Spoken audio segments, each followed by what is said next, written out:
No. Does the go live button change from bright green to something else? It does. It does. Well,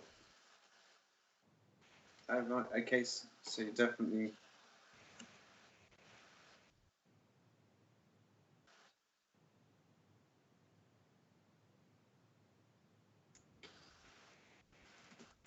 That's really crazy. Right, give us a sec. Right. I think the thing says that we are live streaming. Yeah. I mean, like I'm in the back room. You know, like in the. It says that you're streaming. Okay. Let me give. It says no. It's not showing on YouTube. Oh, right. So I found the reason why. I got.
Awesome.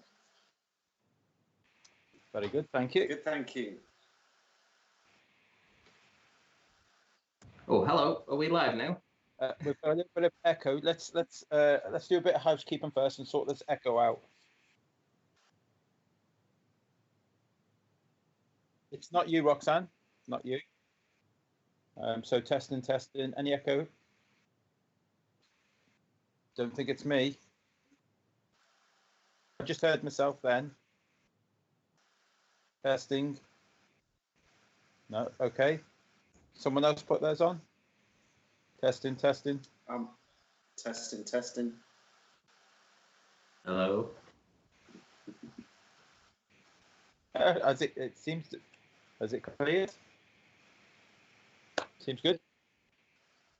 Okay. Where are we live right now?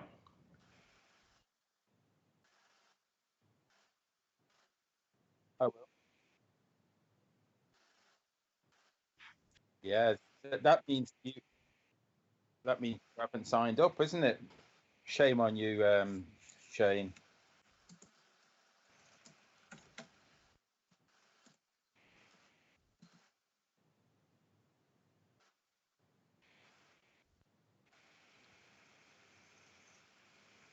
There you go.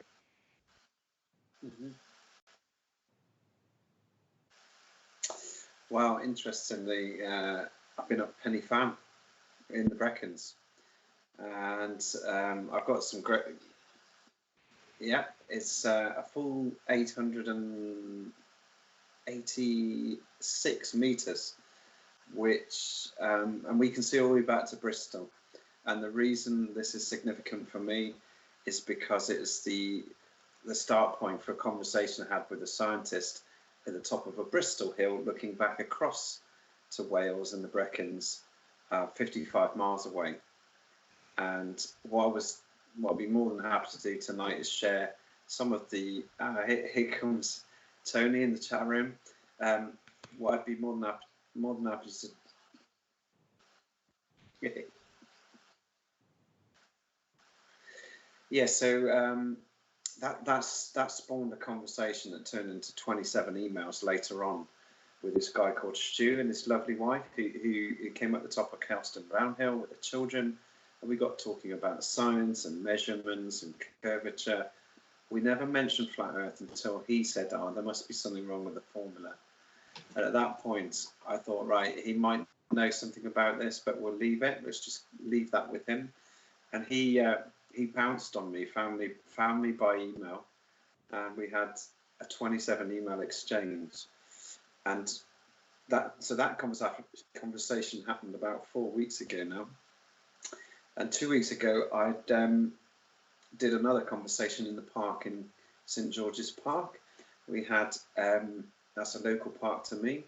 We had a filmmaker who's got some grant money to make a film turn up with her actress Hannah, who is keen to find out what is flat Earth activism all about, because she was casting a role in her new film to put Hannah, the actress, in the position of a flat Earth activist.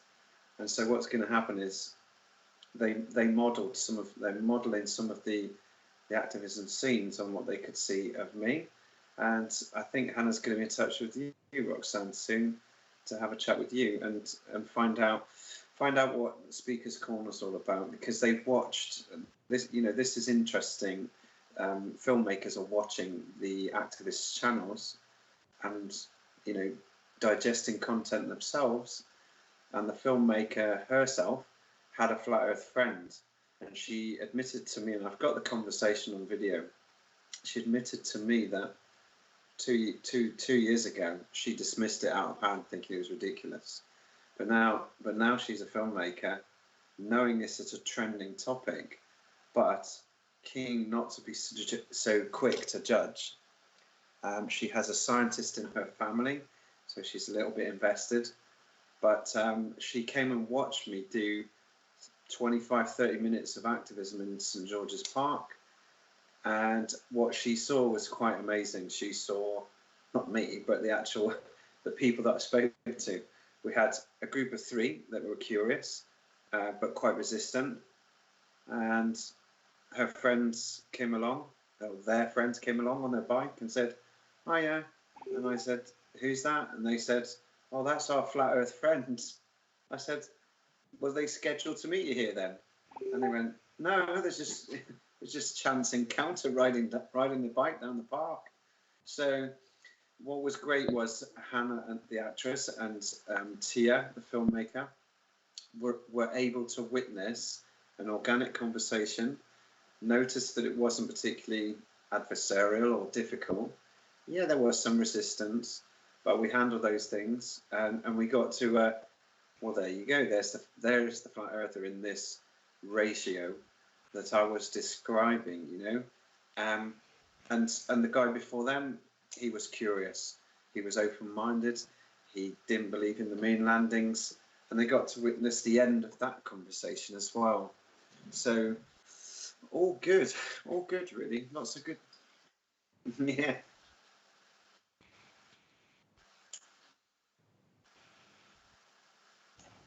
Oh, hello. Yeah, I've been good, thank you. How are you?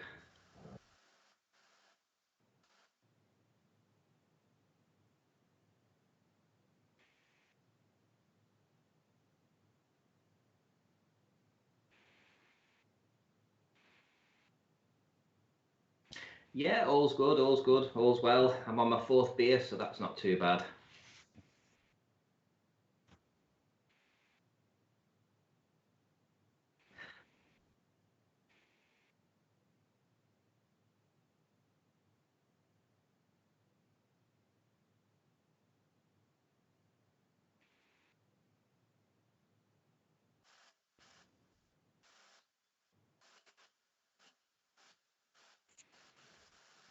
No.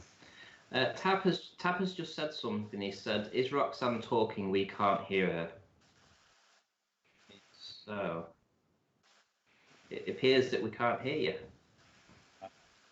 So we can hear you in Skype. Okay. We can repeat what you said. We can kind of repeat what you said. Pass it on.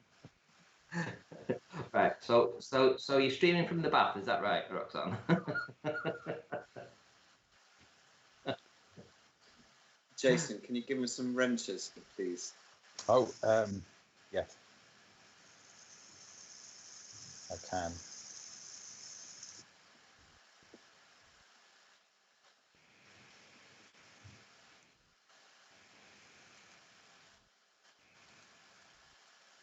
I hear Robin.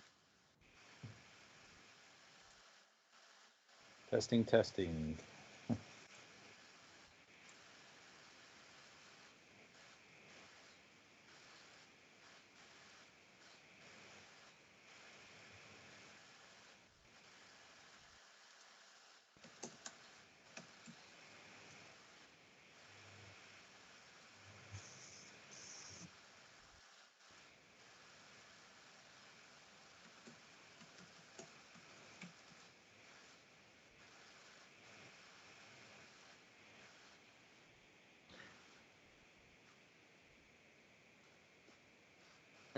Can anybody that's in chat see the screen that Roxanne's looking at right now? If they can figure out any issue to resolve what's going on, if they can see an issue, just say it in the chat, because I haven't got a clue. Can everyone hear me? If they can, shout out in the chat room, because I think I worked it out for myself. Roxanne's out here using her initiative. I think it's on, guys. I think we're good to go. This could be it. The chat room could be giving you positive feedback in a minute. I'm back, guys. I'm getting moving bars on my screen. I think you guys can hear me. Yeah, yes. I want you to know that I've been speaking ever since that intro finished. So if you ask me what I said, I'm not going to be able to remember it all, but I want to thank each and every one of you for tuning in to the Globe Live response. I did quite a nice little intro. I was quite proud of that. I'm sorry no one heard it. So yes, hi to everybody in the chat room. I'm going to give you all a shout out. Tapper, massive shout out. Lifting the lid. Dolly Daydream, my darling, thank you so much for being in here. Hope you have a good day. Space is Fake, thanks for tuning in. David Scriven, thank you so much for tuning in. Everybody Equals Mind Controlled Squared. I'm loving the pictures on Facebook. That work you've been up to at the moment, absolutely awesome. National Memorial Gardens, thanks so much for tuning in. Good evening, guys and girls. Hope you're all keeping well. Much respect and love from Nathan. Rox, we hear you. Nice. I'm glad you all hear me now. Red Eye Jedi 420 UK. Thank you for tuning in. The Real Hatsfits, thanks for tuning in. UK Truth 2222. Thanks for tuning in and being here with us. And further up, Telex and Ranty, you're in the chat room as well. Nice one. Sleeping Warrior, thank you so much for tuning in and being here. Coffee Paul, nice to see you in here as well. John Sharp and Amanda Panda, thanks so much for being here. So you've all tuned in to the Globe Live response. I think we should get to the nitty gritty, boys. We've got quite a bit to work through today, and we should be having an incoming from allegedly Dave in the next 5 minutes, who was out with me and Jason yesterday in Trafalgar Square. So he'll be joining us shortly. And I think I'm going to ask you, Jason, first and foremost, how do you feel yesterday went? Do you want to let anyone who doesn't already know what happened yesterday know? Yeah? Go for it. Yeah, no, it was a great day. I wasn't expecting that much because it was a little bit on the slow side as we were walking into Trafalgar. Yeah. But it was not that busy. But the second that we got the banner off, Dave was surrounded, and I thought, well, this really is going to be a good day. I'm going to be a little bit short-handed, but it was manageable. It was okay. It was a great day, and it was a better. I thought it was a better quality of questions, rather than I found Speaker's Corner a little bit too much of people being a bit angrier, a bit more, trollish, so to speak. So that they go to Speaker's Corner for a purpose to score points. Yeah. Whereas providers were that it didn't seem like they were scoring points, that they were genuinely wanted to listen and learn something. It was different. I thought it was brilliant.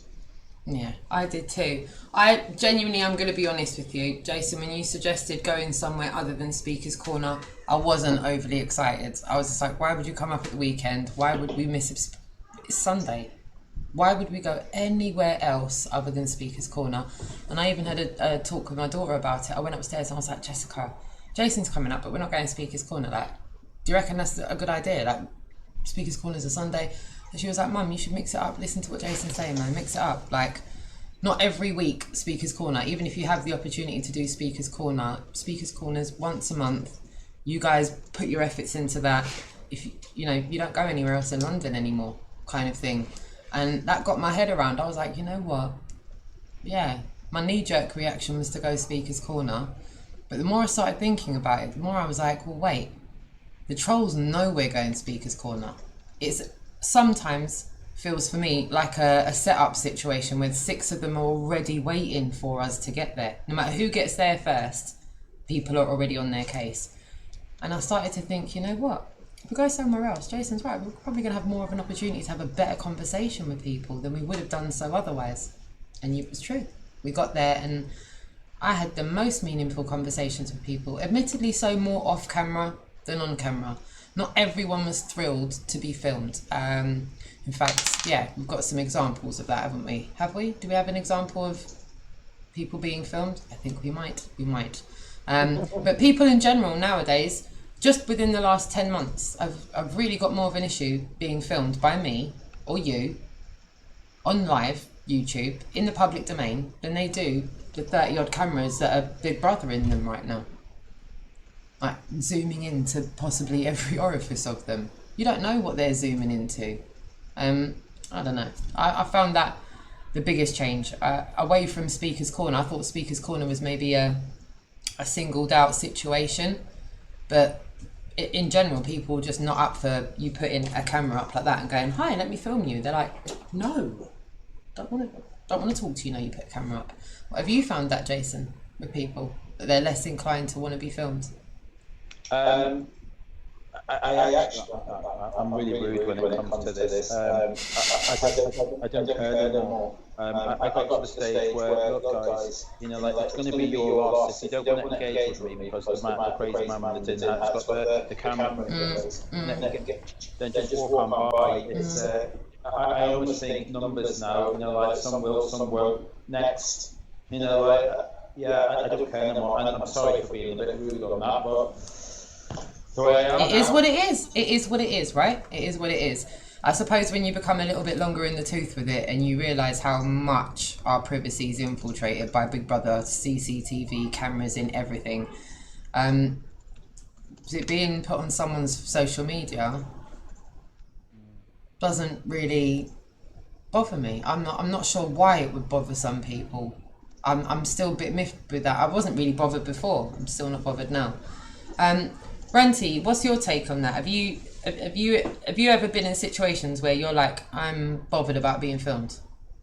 I don't want to be on film. No, never. No, I'll be quite honest. It doesn't bother me. Like you're talking about though, with these new people that seem to be coming up, I have noticed on some of your streams that they're very reluctant to be filmed. And that concerns me because it's like, well, why are you coming up and asking these questions but you don't want your face on camera?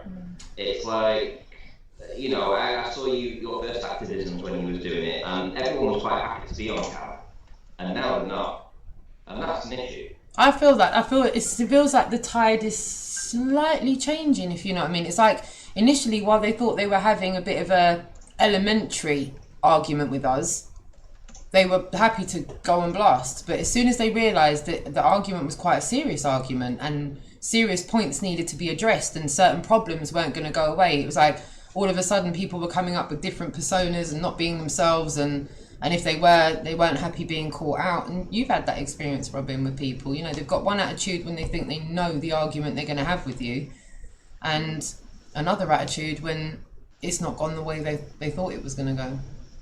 Yeah, and again, I keep doing this, so I tip my hat to Tony because. Can you hear me? Yep, I can hear you. That's it. Hi, Dave. The role. Hiya.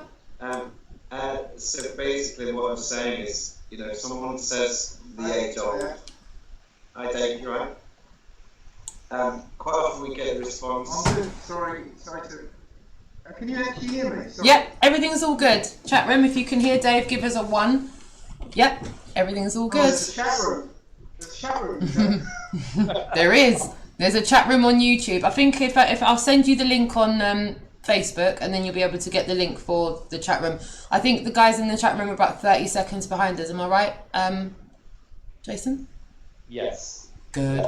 Yeah, they're in the Skype chat. Can I just chip in as well before we go further on?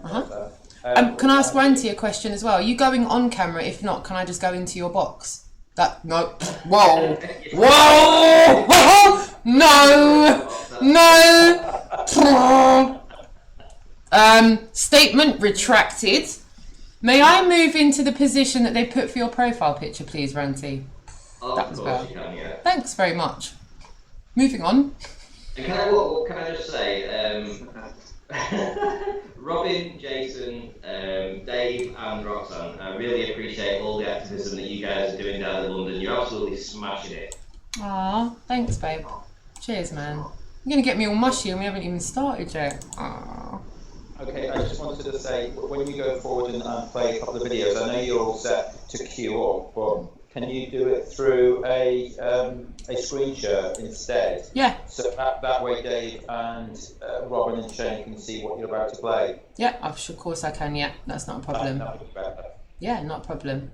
And just I'm just not in the chat room just now. If anyone has any sound or audio issues, will you guys let me know straight away? Yeah? Can anyone hear me? Yes. Is anybody there? Okay. Sorry, we might be coming up with some technical difficulties. We had some just trying to start this live stream in its own right. So starting this live stream, I think, was take 67, wasn't it, guys? So fingers crossed, everything will stay calm, cool, and collective. Yeah, sorry, Robin, we've just kind of jumbled up the stream of talk there. And Ranty, I want to appreciate what you just said as well, man. Massive thank you to that. And I feel my efforts are just my passion for the truth. It doesn't feel like an effort to me. Doing the dishes, the hoovering, mopping the floor, that is an effort. Going into London and having interactions with people is a passion. And I thoroughly enjoyed it. You guys are on the front line. You guys are the people that people can come up to, interact with, and if they want to get back with you, hell they could. I'm just a guy behind the computer, you know, and I'm quite willing to meet people, that's obvious, but essentially you guys are doing this and you're on the front line, and you know, you're putting it out there, you're really putting the effort in. Thanks, guys. Thanks, no, man. I just want to say, actually, whilst you guys have been talking, I've just set up a debate between Paul on the play and Jem Panda, who seems to think that the Himawari is real. So I can't wait for that debate. We're going to set that one up really soon. And he also wants to do a debate with me. So I will bring it on because he thinks he knows a little bit about the email exchange that I had with a guy. And yes, I got the drop and they didn't mixed up. But I'm willing to admit I'm wrong. So I'm looking forward to that. We'll set that up, Jen. You're in the chat room. We'll do it. Love it. One thing I would say, I wouldn't worry too much about my research recently is basically blowing away all the nonsense about hidden and all this kind of stuff. If you want to talk about that at some point later, I'll get to that. But just ace. Love it. Japan's already backing out. Someone explain it to me, but he's already backing out. It's either people backing out, universities backing out, everyone backs out in the end. Data that's just composited onto an image, and it isn't really an image from space. So it's already detailed down there by Himawari themselves in their data. Oh wow. Oh. He's not backing out, well let's get it on in Japan and I'll sort it out. Is that really your channel? Japan Bomb Brown? A bit of a nickname. What do you reckon, Andy? If I was a betting man, I would say probably isn't Gem Panda because he wouldn't call himself on the run. But then again, I'm absolutely Gem Panda. We haven't spoken for about 8 months, so who knows? Okay, well, what I was saying about the encounter in King George's Park was that 3 people said, so you're dismissing the whole science then, are you? That's the first thing a lot of people say when they bring up gravity, and they say, no, actually, we're on the side of science, we're just not on the side of pseudoscience. And you give them the definition of pseudoscience, i.e. something that doesn't follow the scientific method, and quickly they're on the back foot. So I use that really quickly now because it's a great. It pegs people back into the fact they don't really understand how to defend this once you go into that position. So the next thing to say is, if you want to follow the scientific method, you need a hypothesis, cause and effect, an independent variable, and a variable, and you move the independent variable to prove the cause is causing the effect. And if you can do that, then you can then move on to gravity. And you could say that there's no evidence using scientific method for gravity, and that usually puts people on the back foot. So that is Jump Panda. Okay, well, Jump Panda, that's fine. We'll sort something out. Nice. We're getting some feedback issues in the chat room. Certain people in the chat room are saying they can hear an echo. Can we get a confirmation on that from someone, and then we'll get it sorted before we play on, because I don't want to have a bad sound issue for the viewers, guys. No problem, I just muted. I'll just mute again. Yeah, just make sure that if I'm not speaking, I'll put the mute button on, and no that way it can't be feeding through me. Yeah. I'm just going to mute for a second. I'm going to pop this. Jason, if you carry on talking, I'm going to work out what it is. Well, I was actually going to say that I've kind of changed my approach. I'm just muted. Not changed my approach, but altered it a bit regarding gravity. Headphones are in. Because I coined a new phrase I've just literally done it now. You guys are 30 seconds behind, so just tell me if that helps. Instead, I just call it down now, because that's what gravity was invented for, to get rid of down. You know, because our common sense view is there's a down and it's in one direction. But they had to actually create gravity to get rid of down, so that you can stand on the bottom of a ball. But nobody knows what down is. Yeah, nobody knows what down is, how it works. What Neil deGrasse Tyson says, we don't know what gravity is, but we know how to measure it, we know how to predict with it, but what it is, we don't know. So he doesn't know, they don't know, I don't know, but there is a down, and gravity was only created to get rid of it. So it's literally common sense view versus a construct. Yeah, because the common sense view is down is that way. Nice. Yeah. Nice point. I this is why I think this is going to be really constructive to have this platform, to just go back and forth about the points that get put across, because I've been out there so many times and the same somewhat primitive questions get put forth and points get put forth, and either people feel intimidated or not confident. I for one at one point did. I for one, at one point felt very much out of my depth. It really is like Pandora's box. You start on the precipice looking in, and before you know it, you're knee deep looking into things that are way past anything that you academically dealt with as a child growing up, and to me, I find this incredibly usable, because you're hearing different perspective of things that all come together as one. So I massively appreciate that. Can everyone else hear me? Is everyone else all right? Yeah, we're all here. That's good. Good. Right. So if it's okay with you guys, I'm going to give us a little bit of a flashback. from yesterday, if that's okay with everybody else. So to do so, I'm going to go back into OBS. I want my chat room to bear with me, and if there's any sound issues, I will try and remedy them as quickly as possible. The first one we're going to play is from the gentleman that wanted to have, or do you want me to do the comments? What would you like to do first, Jason? Can't hear you at all. Sorry, from where you downloaded them to, Roxanne, if you play them directly from your computer and screen share. Oh, instead of doing it through OBS, I'm more than happy to do that as well. Yes. Yeah, that way the guys Cool. can see what's on. Yeah. And I believe they are in where exactly?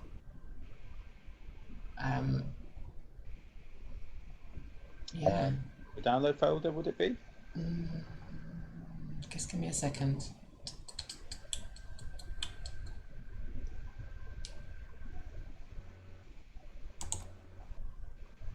It was in your download folder, and it's within a folder called WeTransfer, wasn't it? Yeah. Sorry, guys. It's okay. WeTransfer. I think that's it. If you get that started. That's the one. That's the one. Yeah. Lovely. I'm doing that right now. Thank you for the advice there, Jason. Computer sound on and start sharing. Thank you, chat room, for bearing with us there. And now we're going to go back in, and as soon as I play this first clip, I shall mute my mic. Chat room, pin your luggles back. Dad, I'm sorry I put you on blast, and yes, we're going to have to revisit this with some pictures. It's going to end up being another conversation for another day. And my dad's going to say it's another fine mess you've got me in there, isn't it? But anyway, enjoy. Here we go.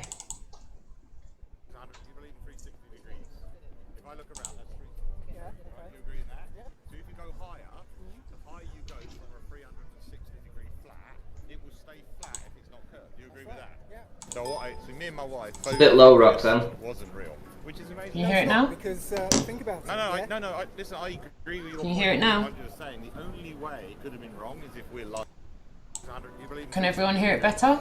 If I look around, that's 360. Yeah. Okay. Right, you agree in that? Yeah. So if you go higher, the higher you go from a 360-degree flat, it will stay flat if it's not curved. Do you agree with that? Yeah. So so me and my wife both witnessed wasn't real, which is amazing. No, it's not, because think about it. Listen, I agree with your point of view. I'm just saying the only way it could have been wrong is if we're lying. Well, I'm not saying you're lying. Or someone implanted. I'm not saying you're lying. No, I get that. Or someone implanted something in my head to make me see something that wasn't real. How did you look at this horizon?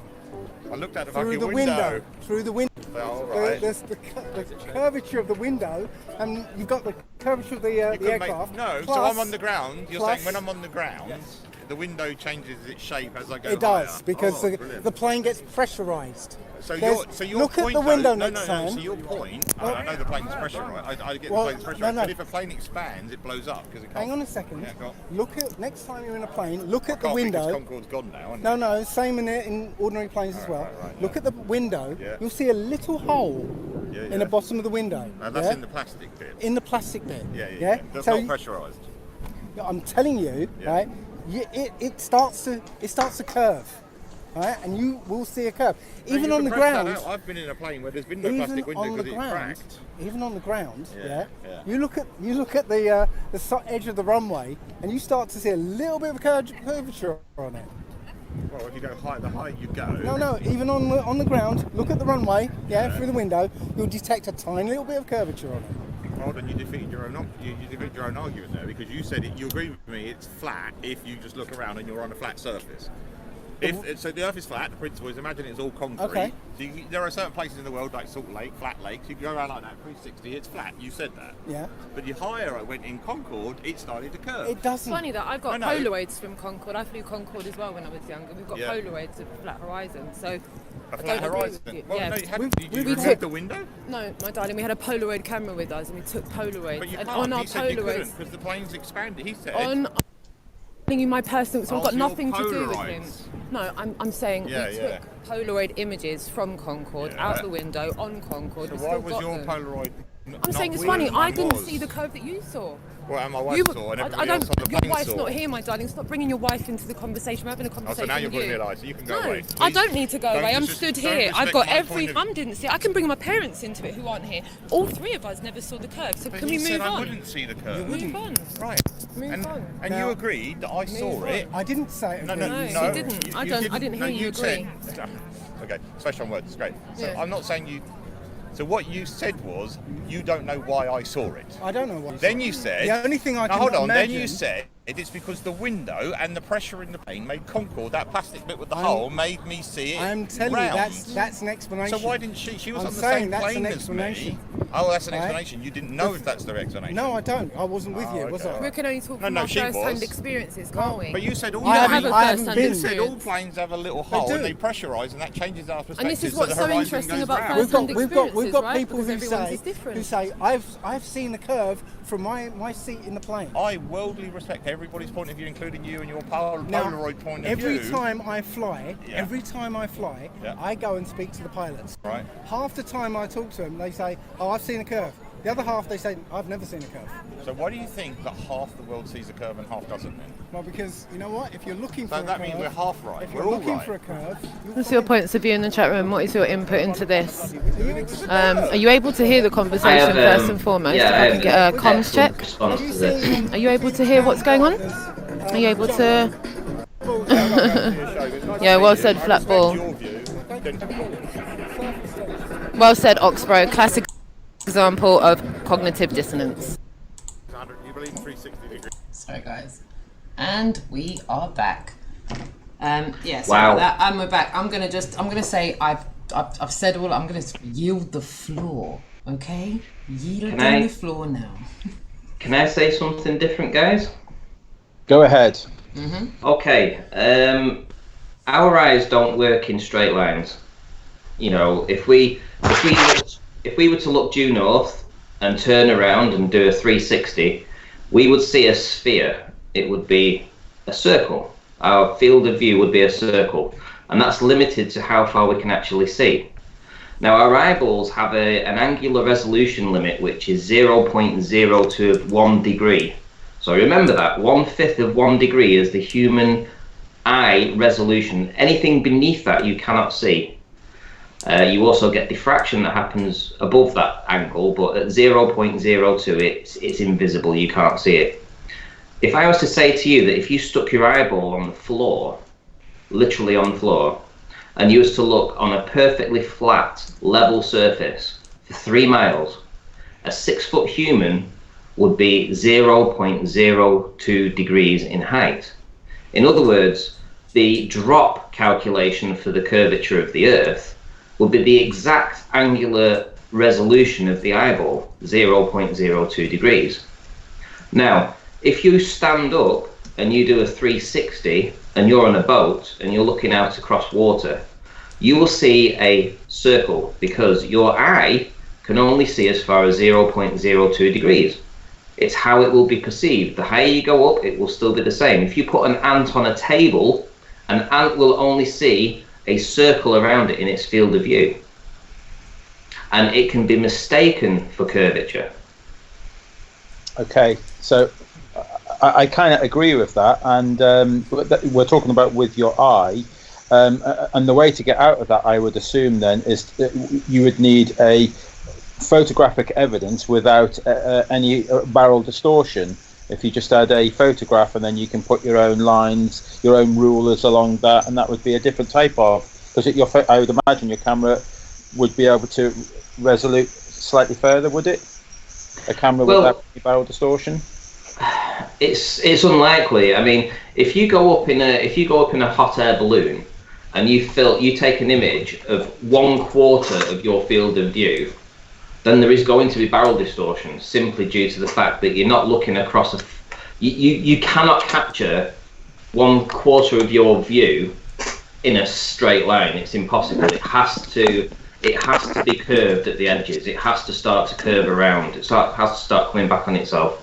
And that's just down to the field of view. The higher up you go, you're always going to see that. It doesn't matter whether you start from 1 inch above the floor, you're only ever going to see, let's say you put your eyeball on the floor, you're only ever going to see perhaps, I don't know, let's say 50 feet in a circle around you. And the higher up you go, the higher up, the higher up, the higher up, you're going to see further, but again, you're only going to see a field of view, and it's going to be circular until you get to that critical angle of 0.02 degrees, and then everything will just merge into one. So the horizon will become the ground will become the horizon. You won't be able to distinguish one from the other. And as you do a full 360, it will look as if you're looking through a curve, and it's not. It's just perspective. Very good. Does anyone else want to add to that? Well, I kind of agree with that. If we went further on in that conversation, I think I kind of explained something similar to that. You know, so when you stand at a beach and you kind of look straight ahead, it looks flat, but as you turn your head, you know, there is an effect that you can get, but it kind of looks like there's a curve, just simply because you've turned your head. But I basically told this person, now it comes back to me, it wasn't the same guy actually, it was somebody else. So I told him, you know, if you find a sign on the beach, you know, you can get the underside of that sign and line it up with the horizon, and you'll see it's perfectly flat. And I also told him that if you took a photograph of what he was seeing, again, that would be flat too. And if you want to check that out, I would check out Scott, the Plane Ranger. He's got some great examples of that. Yeah, do you know what? We'll pop the examples of that in the description after, Jason. I think that's a good idea, and give everyone a signpost of a good example of that. That's a good book. I'm noting it down just now so I can remind you later. One thing, anything to add?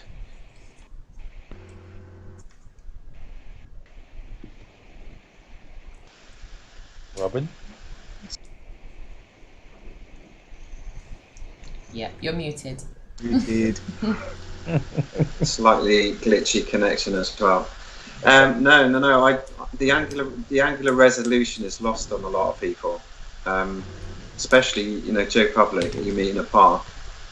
You get some of it. You get some people who've done flat Earth research, and then you can bring that up. And it's obviously a key talking point in a lot of the online debates, because everyone's kind of explored many avenues and aspects of flat Earth, so they kind of know where the talking points are. In the park, though, however, Joe Public on a Sunday morning, it's rare. So it's one that comes out of the toolbox, I think, later on, when you're talking perspective. Not many people will continue the conversation beyond that.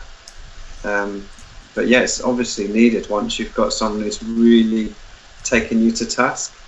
Yeah, and I appreciate the additional information. Well, I think one of the best things to say is, let's say you're out on an activism and you're talking to somebody that talks about optics and things. If you was to turn around and you say to them, do you see that tree over there? And they say, yeah. You say, do you see the ant climbing up it? And then they'll say, what ant? And you'll say, exactly. Because your eyeball can't see the ant that I can see, even though I'm making it up. But there could be an ant there, but you don't know that there's an ant there because you can't see it. And the reason you can't see it is because your eyeball can't see anything that has an angular resolution of 0.02 degrees or lower. And that ant would fall into that category. An ant on that tree, you could never see it because humans don't have bionic eyes. It's a simple fact of life. We don't have bionic eyes. Yeah. I didn't actually like that conversation I was having with that guy, because essentially I didn't want to tell him that he was either stupid or lying. Or a liar. So I was you know, so I had to tell him about the curved, you know, the curved glass, but you know, that's not a very convincing one. I mean, I know that, and I don't really like talking about that. Well, I must be stupid then, because it convinced me, the curved glass with the hole. I thought that was a great explanation when I first come across that. And for me, but I'm sorry. Go on. Sorry. No, go on. No. For me. Okay. I was just. Yep. It's today. Go on. You fire away, Dave. Go on. Well, again, I've seen the pictures of when like the plane is still on the runway, and somebody's taking a picture of the edge of the runway, and you can actually see just, especially at the corners, you can see the slight curvature there. Now, I personally have never seen curvature out of a window. I've not seen it. I've been looking, obviously looking for it. I've never seen it. So, I always feel a bit uncomfortable using that explanation when I've never seen a curvature, even though I've been in a pressurized plane. So, do we believe that people are lying, or they genuinely are having mind tricks? Do they believe this? Seriously, if you expect to see something, you're going to see it. It's it's hypnosis. If you expect to see, if you've been taught all your life to see something, you're going to see it. Yeah. If you don't see it, then it depends on your level of indoctrination. If you don't see it and you're one of us, you're going to go, hey, there's something weird here, But if you don't see it and you're going along with a program, you're just gonna either not register it, or you're just gonna say, well, I think I see it. There it is. Yeah, Yeah. It's just the way we are. Yeah. I got a feeling that I feel quite embarrassed, but what I'm going to tell you, the first day that I met Harry and yourself, Dave, the first day that I met you guys, I went straight into Harry's tent and told him, well, I saw the curvature on the horizon. Was it literally a few days ago? I said to him, and he almost bit my head off. I felt as though I could, I felt so that I can go to the seaside and I can see curvature.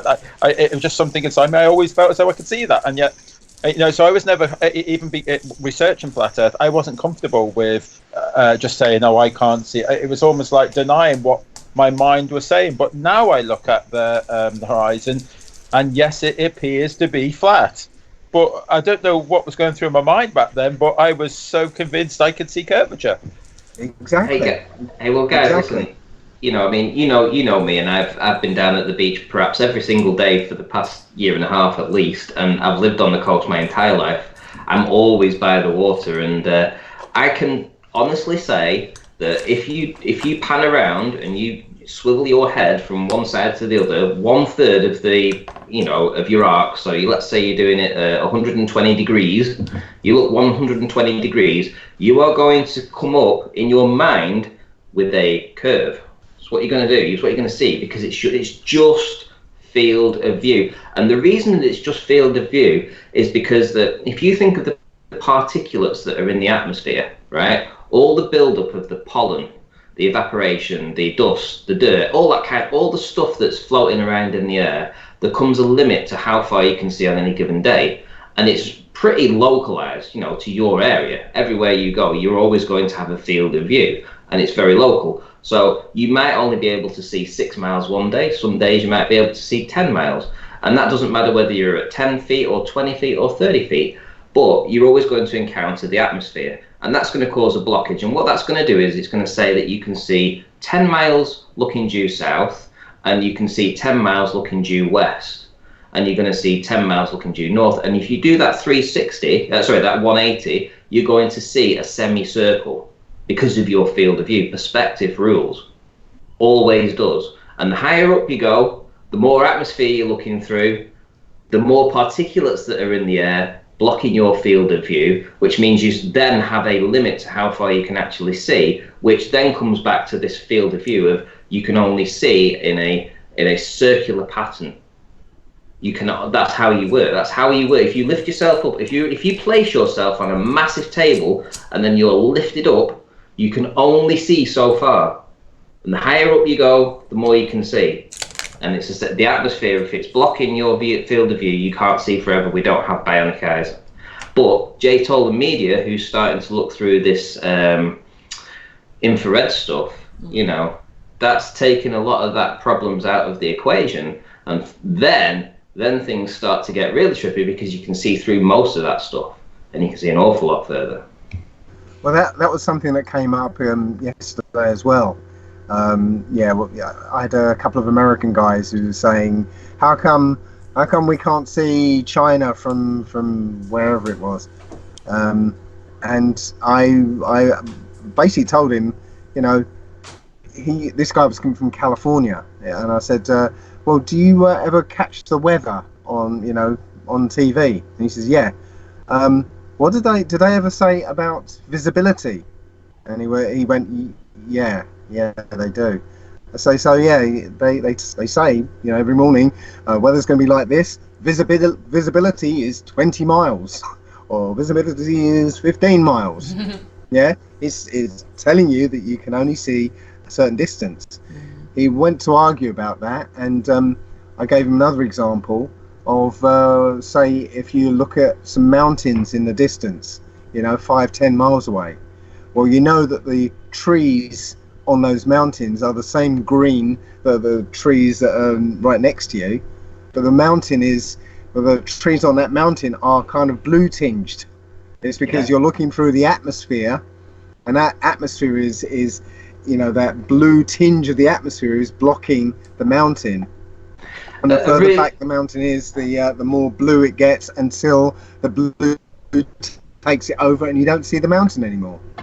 A really good way of thinking about this is if you try to put somebody into a thought, put them into some kind of thought process, and you say to them, if you check an app on your phone and you see what the visibility is for today, and normally it's 16 kilometers, that's the general, you know, for decent visibility on a normal day is about 16 kilometers. So you say to them, right, okay, so the visibility today is 16 kilometers. So what I want you to do is get one of those protractors, stick yourself in the center of that circle, expand the protractor so that it can do a 16 mile distance to how far you can see.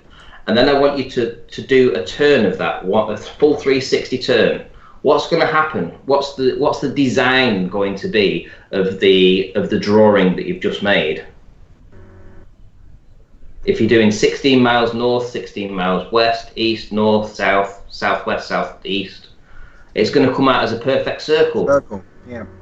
Because you're in the center and you can only see 16 miles north, 16 miles south, east, and west. It's going to give you a circle. That's your field of view. Your field of view is going to be a circle. So you're going to perceive it as curvature when it's just field of view. Yeah, very good. Interesting. Moving on. Okay, on to the next point. We're going to go on to... Which one do you want to go to next? We'll go to satellites. Yeah? We'll save the best for last. We've got to save the best for last. Are you saying satellites? I thought I saw somewhere saying satellites don't exist. They don't exist. Not what they... So what? How can we see them with telescopes? Interesting. Okay. Yeah. You know, you can go in a field at midnight, look up, and you'll see what they. Chat room, if you want to get involved, how can people see satellites through telescopes if they're not real? Think about this. Yeah. This is the Earth. Okay. Now the sun is over there somewhere. Okay. And so the Earth is light on this side, dark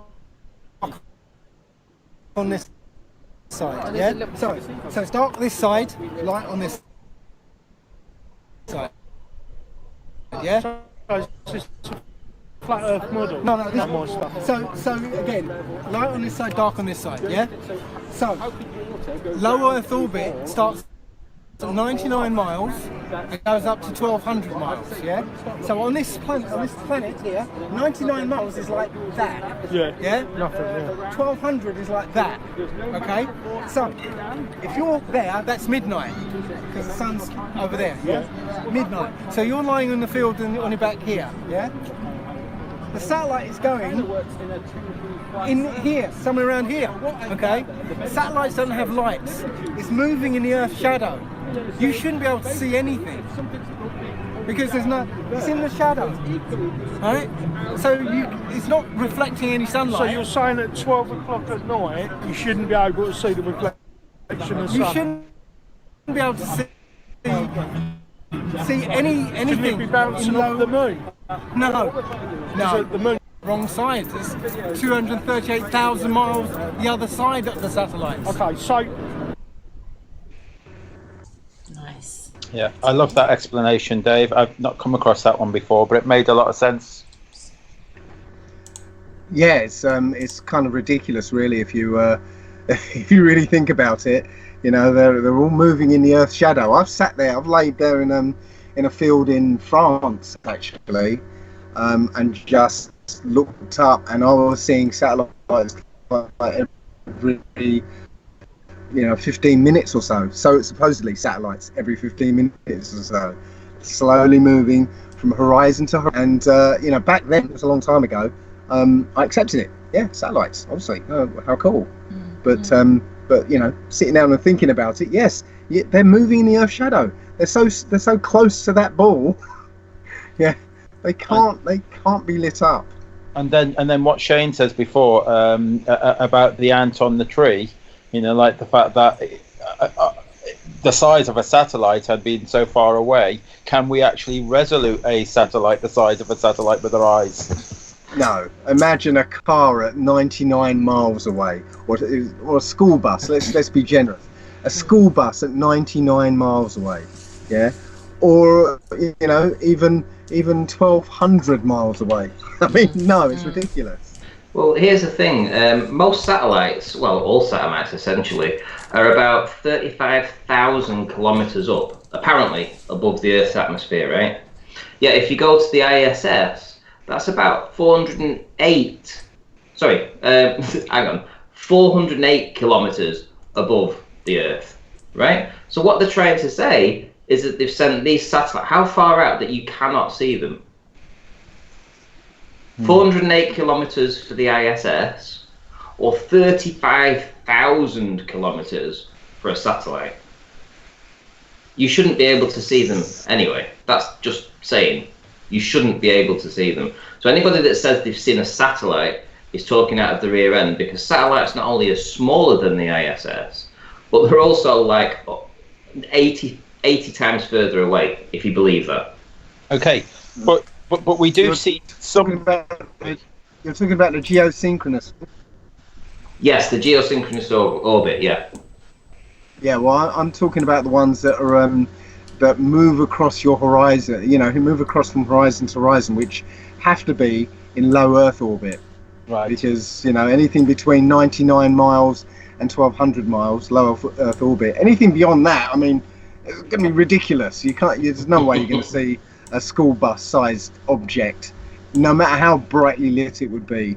Further than 1,200 miles, even 99 miles is rubbish. Yeah, 99 miles. What's that, like 1,700 kilometers, something like that? 99 miles. I had a guy who met me in the park, said he made satellites, and they work, and he sort of started to snigger. And I said, well, let's walk this through then. We can barely see an aeroplane, which is 7 miles up. And yet we're supposed to be seeing the ISS, because he mentioned that too, at 250 miles, let's call it. And I said, that's 45 times further away than the altitude of a plane, which is maybe a bit smaller than, we'll give him half the size. I know it's not, but let's be generous. Give him half the size of the ISS. At 45 times now, according to the inverse square law, laughed and sniggered again. But everyone else who was listening was going, yeah, he's got a point. And I actually had a Polish lady walk past and go, he speaks the truth, he does. I really enjoyed that, because also the guy next to him said, do you know what, my friend loves flat Earth. I'm just about to meet him for lunch. So in the one small subset of people I had in the park, I had a guy who made satellites who was just sneering and mocking. I had the guy who was going to go to lunch with a flat earther, and I had pretty much an onboard Polish flat earther. And then the guy who made satellites went for a coffee down in the centre of the park. And I'd been with Dan that morning. He was a flat earther. And Dan had gone down for a coffee in the park. And the satellite man was going, that guy, he'll never find another flat earther in this park. And Dan piped up, I'm a flat earther. Oh, it was so funny. It was absolutely priceless. Well, you can't escape the fact that they've released images of satellites on balloons, right? Literally satellites on balloons, and also them being trashed when the wind has caught a hold of those balloons. And I mean, these are, anybody can go and find this kind of stuff. But to believe that we have all that junk flying up there that's just traversing the earth all this time, rarely any of it falls, right? And some of the spacecraft that this apparently launch up into space, it never hits, never collides, right? Never gets knocked into one another. I mean, they never have any failures, any technical issues. They always seem to be working. I mean, I can't even get my phone to work regularly. We can't even get Skype to work regularly. Well, look at us yesterday. We were in the centre of the capital city and we could not get a signal. We were jumping from 3G to 4G, and Jason, you tried a couple of times to go live, and we were stood right by Nelson's column, and it was a no. And I was struggling. You saw the bitty feed that I gave yesterday, and it was at times buffering, stopping, cutting out, coming back in. And I was like, imagine we get better signal at Speaker's Corner now than we do somewhere in the centre of London. You would think, it's the hub of the country. How has it not got on-point internet in the middle of the capital? And no signal, just for information, in the Norfolk Broads. No, and no signal in the Antarctic region, or planes fly over there. Nothing. How have we got no signal in the Norfolk Broads though? That's in the UK. It's not out in the middle of nowhere. How have we got no signal there in our own country? Norfolk Broads, emergency service only. When I was at Bedford Level, I could not get even calling signal on my phone. What about you, Jace? Did you get signal? No. I couldn't even get to 079 anyone, like at old school, and do a normal phone call. Couldn't do that. Couldn't text. Nothing. No, me and the missus, we went to this place to look at a wedding venue a couple of days ago. It's like some kind of castle-y area, and we didn't have a signal there either. So exactly what you're saying. I mean, these places should be covered. They should be covered all over, and they're not. Absolutely. Okay, so getting back to when I'm on the street, some people say to me that they see lights in the sky across the sky. Yeah. What is it that they are seeing? Are they hallucinating something? Or is it planes? Projections? Could it be a projection? Or is that a bit far-fetched? Go on. Well, my view is not very popular. It goes back to the Old Testament. Their stars are in the Old Testament, according to the Old Testament, are angels. They're a celestial being, and we see within these stars that each one of them is unique, and they certainly don't look like balls of fire. They look like, I don't know, they look like life of some kind. Some of them definitely do. So the book's basically telling us that that the stars are actually life forms, and that the demons, the spirits that are trapped here, well, they can only go into the sky, the first heaven, and that is what we see as meteors. Because I've been looking at a few meteors, and you find that some of them change direction as they're coming down. You also see, you've also, I mean, this is going off a little slightly off the topic, but with meteors, you've got to ask if they're rocks from space hitting the atmosphere because they're traveling so fast, that they're basically heating up and sort of drawing a fiery tail behind them. Well, how come when we see them, first of all, they're low down in the atmosphere. They're less than 1,000 feet when you see them, and they're still on fire. Yeah, because they've gone through miles of our atmosphere, and then cooled down by the time they get down to our level, and they're moving very slowly. They're not rocks that are flying at relative speeds of hundreds of thousands of miles an hour. Because just again, think of it. We're hurtling through the space apparently at 67,000 miles an hour, intersecting with a rock moving at similar speeds, if not much more. So the relative speeds added together, sometimes subtracted somewhat, whatever, but it's massive speeds. Massive enough to slam into our atmosphere and then burst into flames. But again, when we see them, they're always moving slowly, very low down in the atmosphere, and they just happen to light up and then burn out in a very narrow bands, very low down in the atmosphere. They should be, if they're rocks in space, it should light up the sky, sort of miles up in the atmosphere, and we should see the trail all the way down, rather than just appearing very low. It's bullshit. Anyway, so these objects that move regularly across the sky, well, they're still angels. There is a class of angel called the Watchers. Yeah, they're the ones that have, there's a set of Watchers that actually came down to Earth, but they're the planets. The planets are the Watchers. That's why they're all called names after these gods, because those gods are the Watchers, the fallen angels. So we say planets. The word planet means wandering star. It's just a star that didn't follow the usual trajectory that all the other stars follow. So I'm saying there are other stars or other wandering stars that follow these regular paths. So I'm sorry I've just gone on a bit, but and I know that a lot of people aren't going to agree with that, but that's what the book says. Well, I haven't researched, but I'm curious. Before the age of flight, commercial flight, I should say, is it written down in books somewhere? And I haven't researched, as I said. Like that, the people have recorded these lights in the sky before the age of, I would imagine, commercial flight.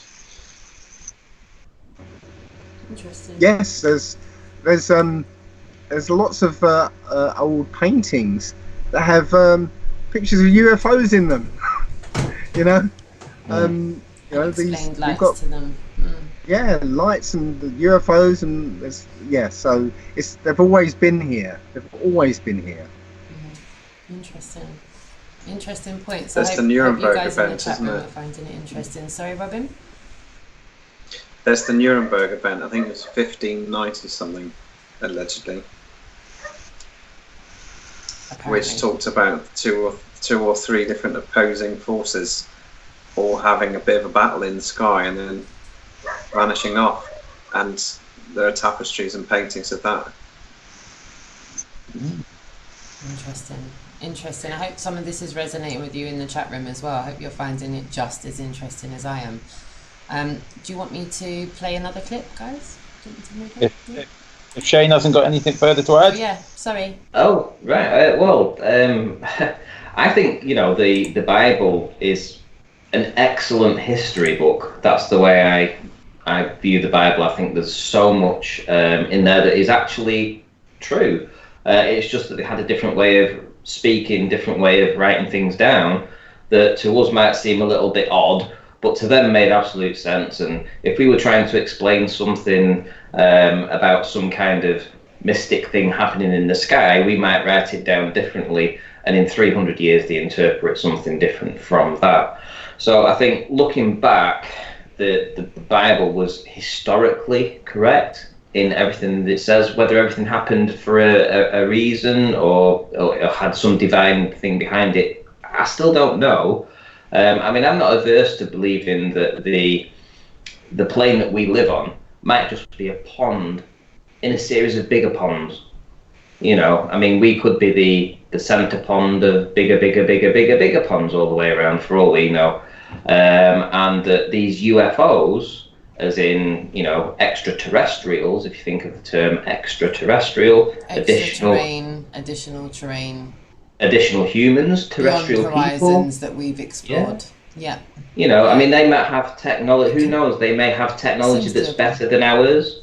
And these UFOs that we see might be their technology that's keeping an eye on us to make sure that we aren't becoming a threat to them. And who knows? We might have had these reset systems in the past because we've been getting technology that's a little bit dangerous to them, and they've decided to set. Who knows? We can speculate at this time. We really can. But I'm not averse to believing that there might be additional land. Let's put it that way. Yeah. I've always thought about that as well. Just given the amount of controversy and murky water that there is past the 60th parallels either side for governed land and where we can kind of freely roam, it feels like we're a bit hemmed in. Like we're all in some vortex up there, and I'm probably a bit late to the party with that, but I don't know if anyone else has heard that. I mean, I haven't really paid much attention to the North Pole, to be honest with you. I've just focused on Antarctica. Exactly. I mean, there could be... Focused on the one that had a treaty that said, don't come here, don't look here, don't come here. And I just went, well, there's no point in worrying about North Pole, I'll just look down there. Well, there could be terrain that's underneath. Who knows? I mean, there could be an inner Earth kind of thing. And all these, if you look back at, you know, some of the Lord of the Rings, for instance, and you look at how they wrote things, and is it 60,000 leagues below the sea or something? You know, all those kind of stuff. All these old books it seems like fairy tales, but it seems like something must have gone into their brain to make them write that. And who's to say that it wasn't passed down through generation about folklore? You know, about a time when this happened, and then they wrote it down, and then they made a book out of it, and it became Lord of the Rings, or it became Game of Thrones. You know, and you look at all these kind of things that are going on right now, and a lot of the stuff that you look into the way that they put symbols on things, and it's like these symbols have been symbols in the past, like eagles and griffins and things like this. These are symbols from ancient historic, you know, civilizations, and suddenly they're being made up in some kind of book like Lord of the Rings and things like this, or Game of Thrones. I've got a view on that as well, Ranty. In my view, the deep state symbolism will be their downfall, in my eyes. The symbolism that they've relied on for however long they've relied on it since they've been in control will be the thing that brings them down, because they love their symbolism. But I have to say, I do think there has to be a creator. That's the main thing. You know, I mean, after all my research that I've done, you know, this isn't random. Whatever it isn't random. There has to be something greater than what, you know, this just didn't happen, just didn't formulate. It's not that I'm not an atheist, and I don't actually have a preference for a god or a religion. Corner, more or less what I say, Ranty. Same or as me. A religion. But I have to agree that there has to have been a creator. What that creator is, and who we pray to the creator, and who that creator was, or which one's right or which one's wrong, I don't know, but it has to be definitely created. That's the one thing I would say. Yeah, that's why I end up walking around saying the Most High. I just feel as a mere mortal, who am I to give it a name? Whatever it is. Well, you just going a bit aside, you do know that Tolkien basically said that what he wrote wasn't fiction, it was history. Really? He said that to, was it Lewis Carroll or some other kind of almost Illuminati writer? Yeah. Tolkien was a historian. He was more than a historian. I can't remember what his full title was, but he was one of the only people who was allowed to read certain books down in the archives of certain either universities or museums or something, and he was able to translate these old books. And he spent years poring over these old books. Then he came out, surfaced, and wrote Lord of the Rings. Wow, that's amazing. And I look at that, and I actually see so many parallels with old civilizations that have spoken about, like giants and dwarves, small people, big people, people with magic, people with all this kind of living stuff. in a different way, in a different mindset, living. Yeah, I'm with you on that one. You know, and the struggle between good and evil. Mediterranean means Middle Earth. Wow. Really? Yeah, middle, Terranean, Earth. Huh. Do you think there's a reason why we're Mediterranean Earth? Rah. Never even. Do you think there's a reason why we're fighting over that area? Then is there a reason why the Western superpowers want to control that region? The Middle East, you know, if you think about it, the Mediterranean, they want that area. I mean, there's a reason. Yes, I was going to say, of course, because they said one of the things the Americans did over there was raid all the museums and take all the artifacts. They were looking for something. It's very important because if you again look at the book.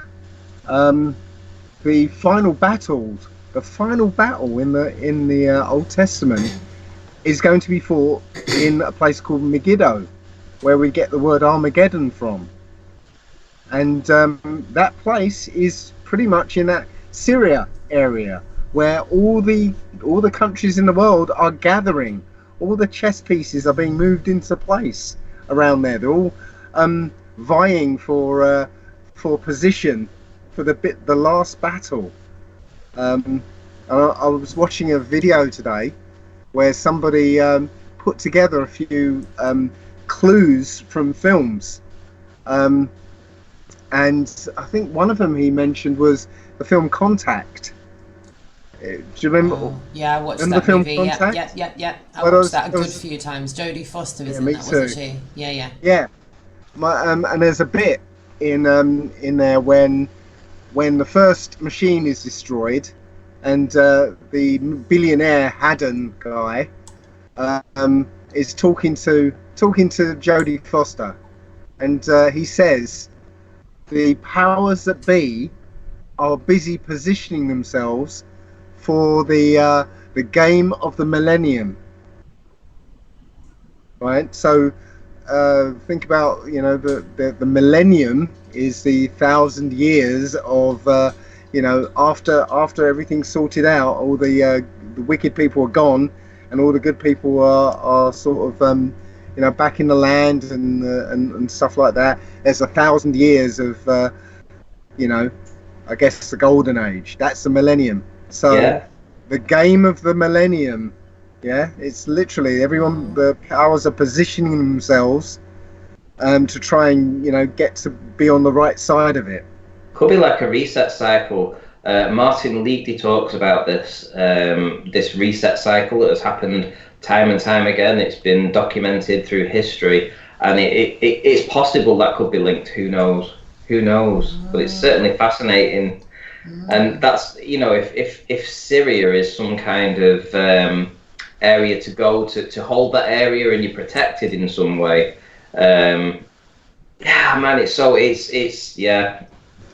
Well, the book also says, and this is one of the timeline markers in it, that Damascus, in the last days, Damascus was going to be utterly ruinous.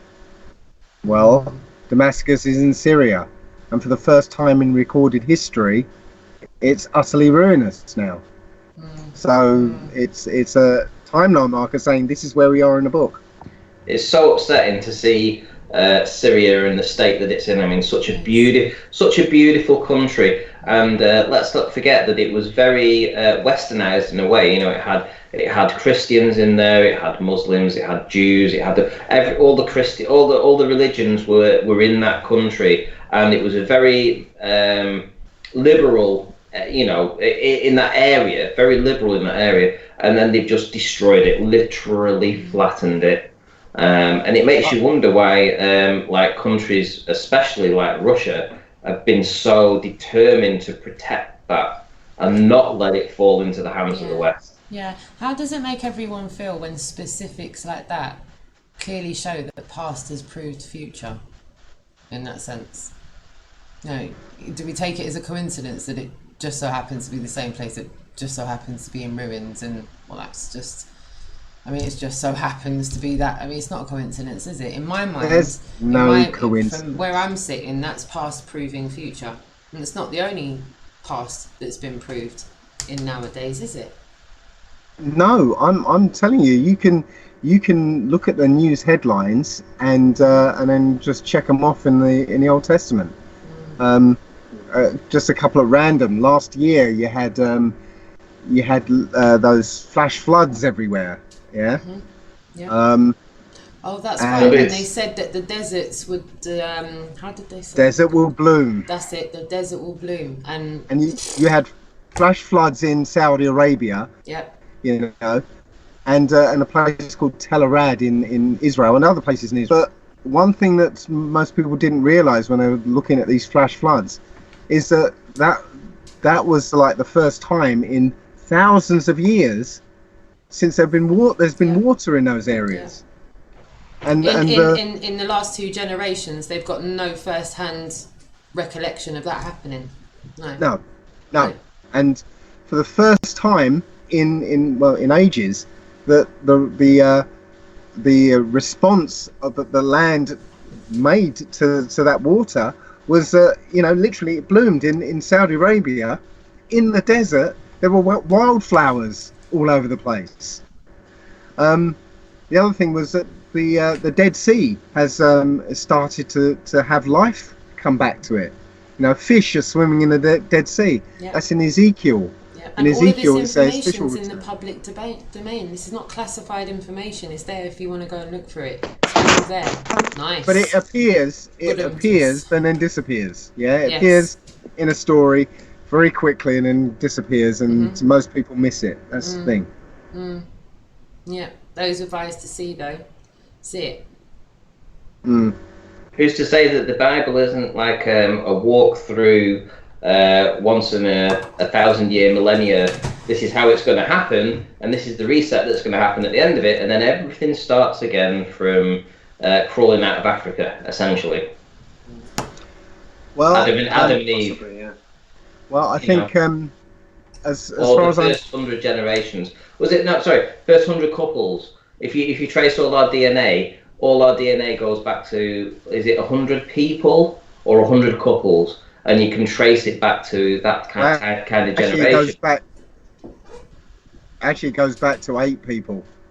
Wow. Because if you extrapolate when the flood was, and you have 8 people, and then you kind of work out like generation upon generation, it does work out to around about 7.5 billion people. Wow. Wowzers. Hi, brothers. Hi, sisters. Yeah. Let's have a group hug. But I think we're definitely in the end game now. Got something else that came out in this video. The end game is when, like in chess, when you've got very few pieces left, and that the end's coming very soon. And that's it. We're in the end game now. Very interesting. It's a very interesting point of view. The Earth is flat. Let's remember that point. I'm going to play another clip now, guys. So just bear with me a second while I select it here. Let's go for, okay. This one. We're not filming you, we're filming me. 52 Don't worry. million Yeah. a day. Yeah, we're streaming it live. All the other space agencies, and every country's got space agencies now, is making kind of... I've got the camera on me. It might look like, if you can see, it's just filming me. And the banners behind me. Oh no, because they get taxed Funny that taxpayers' money. we're filmed on this, but we're being filmed right now, and goodness only knows where that footage ends up, right? And they give you images. Well, that's for my understanding, that's programme response. You know, we're all comfortable with Big Brother watching us, but as soon as someone puts us on social media, crikey. So we're fine with the three-letter agencies watching us, but that's public. Okay, and if you knew that you're one step below the creator, where does that footage end up? That's not where does that footage end up. Not where does this footage end up. Where does that footage end up? That's what's more concerning, not the public one. This is the public domain. It's in the public domain. Where does that end up? And what information is that used for? I'd have more concerns about what that's filming me for than someone that's openly filming, you know? You've got tourists all over the place taking pictures that we're inadvertently in the background of. Yet, I do find it, in the last maybe 8 months or so, far more people have been concerned about whether they're being filmed or not, if that makes sense.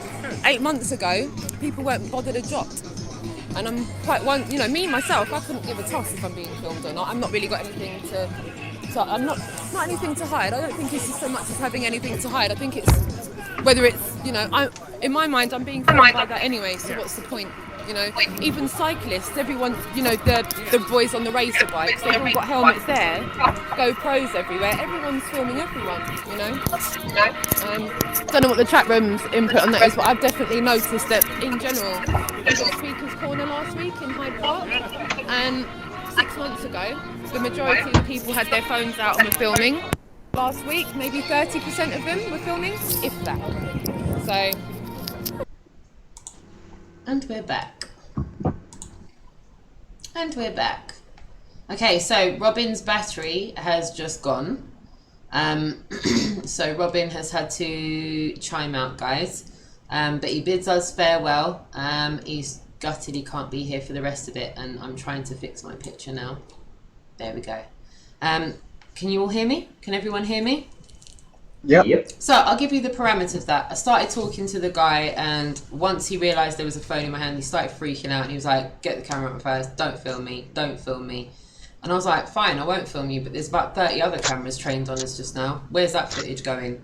And he was like, well, I'm not really bothered about that. I'm more concerned about that. And I was like, why are you more concerned about YouTube? YouTube's in the public domain. I'd be more concerned about what the three-letter agencies are going to do with the footage of us, if I'm being honest with you. Why do they need to film us? Why do they need to zoom in on my nose or my ear or my forehead or the back of my head or what it is that's in my pocket? Because they feel that I'm doing something that might be slightly suspicious or whatever. Not me, we the people.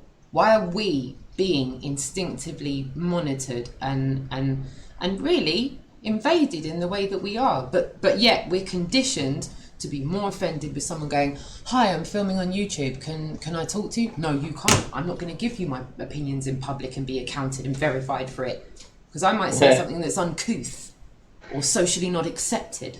And that's the whole point of this, Socially not accepted, you've hit it right on the nail there. It's going back to the 1930s and back to how the Nazis were in Germany. If you think about how they handled things and how they suppressed free speech, that's fine. And let me just say something as well. I mean, I have no problem with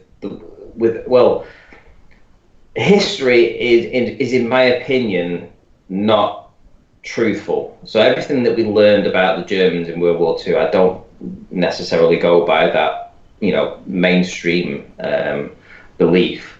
However, you can actually see what's going on now and how they're suppressing right-wing people or with right-wing beliefs, people that support Trump, etc., things like that. If you go back to Paul Joseph Watson, how they've suppressed him, how they've suppressed Tommy Robinson, how they've suppressed Alex Jones and his crew. It's like anybody that speaks out or supports the right is automatically deemed evil, wrong, and they must be shut up. They can't have a voice. They're going to be banned from Twitter, banned from Facebook, banned from this, that, and the other. However, if you're left wing, you can be as left wing as you like, and you can literally say anything you like about the right wingers and call them anything under the sun, and you don't get anything bad done to you. But Jason, did we not have an example of that when we were there?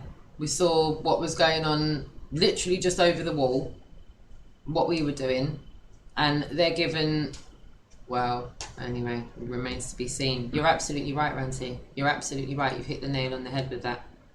Well, it's literally even us now, flat earthers, we are being censored.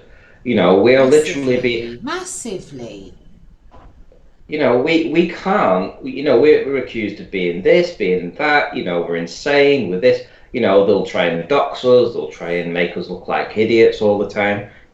Where's the protection for people with a belief in the flat earth? There is no protection out there for us. We are free targets to be made ridicule of 24 hours a day, 7 days a week, and it doesn't make any difference. They can make fun of us on Facebook, Twitter, YouTube, doesn't matter. But when we try to stand up and give an opinion about something, we are censored.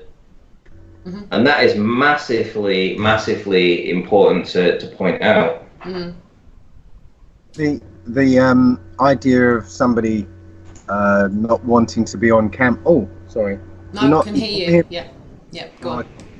Yeah, the idea that somebody doesn't want to be on camera is kind of ridiculous, because this country is the most watched country in the world. There's, I think when I last looked at it, I think it was 3 years ago.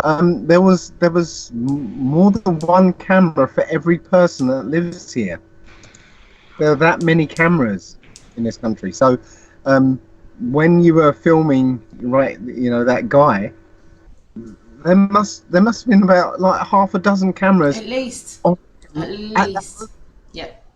Yeah, ignoring all the tourists, but just all the cameras, literally, especially around Trafalgar Square, for God's sake. Yeah. It's like it's going to be they're all over the place. So it's kind of a ridiculous idea, absolutely ridiculous idea. So, I don't want to be on camera. Yeah. What do you think, Jace? Are you?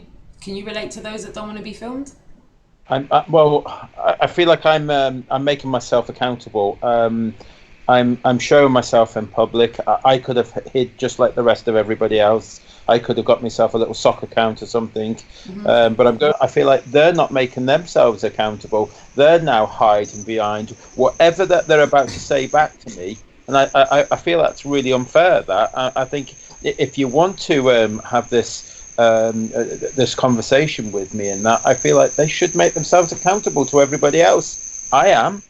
I'm a little bit annoyed by it all now, and therefore I've kind of made it a conscious decision, and I'm filming regardless. And if they don't like it, I'll send them on to somebody else, But yeah, I'm filming from now on. Do you think flat earthers are too respectful of the wishes of the people? Because ultimately, we live in a society where if you're in a public place and you're on a public highway, public street, you have the right to film anything and anybody that might be there. And if they want to engage in a conversation with you, whether they like it or not, you can film for your protection and for their protection. And you can say, this is my camera, this is in a public space, I'm going to film you. And if you want to interact with me, you are going to have to be on film. It's as simple as that. And it's not as though it's a surprise as well. We've got these cameras up high in your face. It's not a surprise.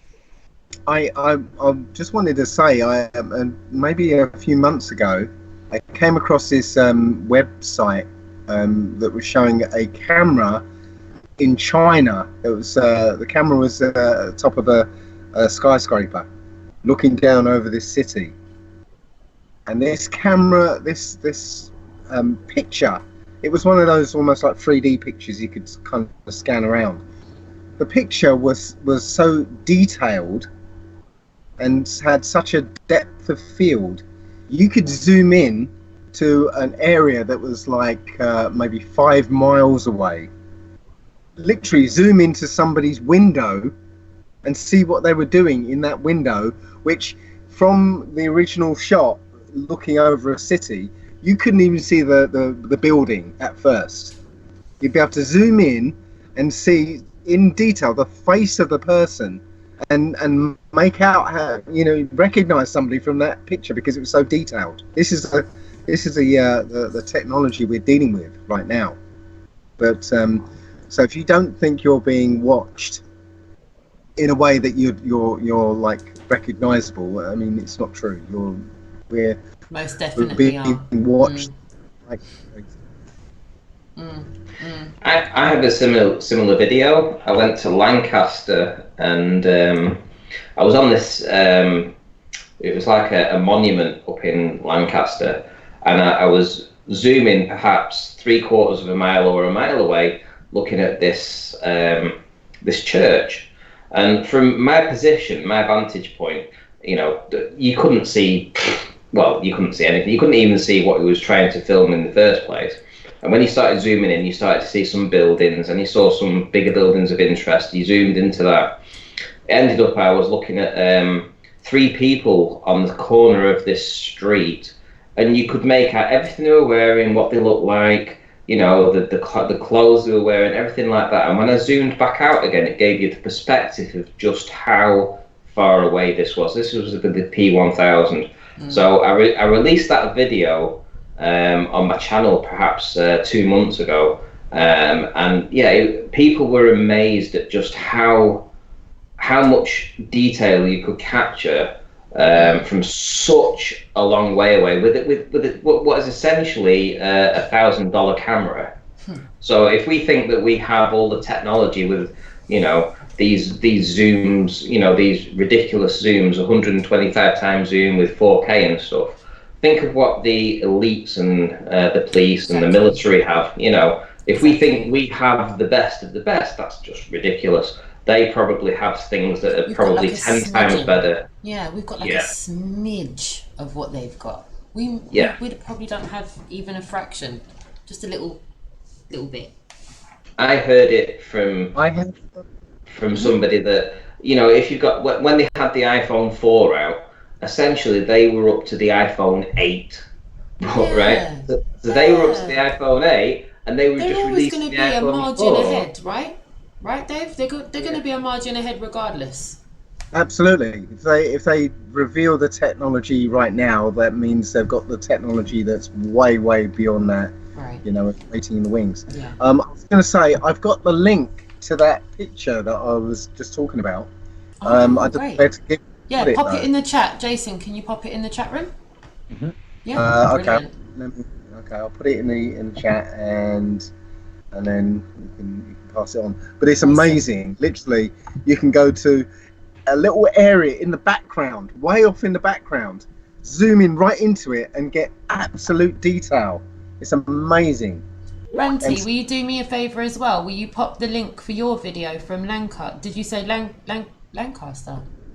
Lancaster, yeah. Yeah, will you pop that in the chat room as well? It's great just to get some observations popped in, just for continuity of playback and everything, to give everyone a bigger picture. Because for me, I like optics to go with what people are saying, for reference. So if you guys could do that, that'd be awesome. And then I'll nudge Jason to pop them in the description after, if that's all right. I'm playing with it now, and it's just wowing me again.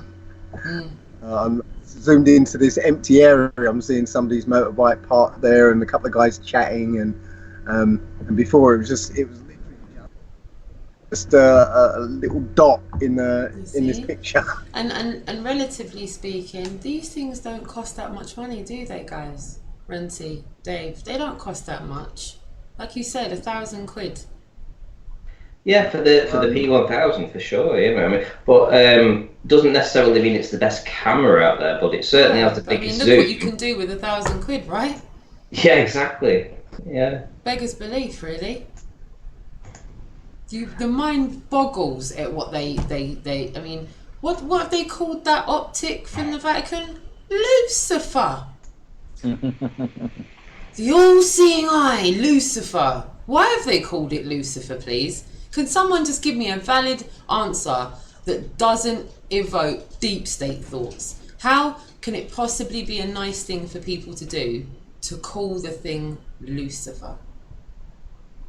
Like, hey Roxanne, I've just had a quick look now, and I don't actually have it on my channel, but I have shown it on Nathan's. But I've got it up right now. If you feel like presenting me, yep, you are. Everyone can see this in the chat room right now, Ranty. You're live and direct.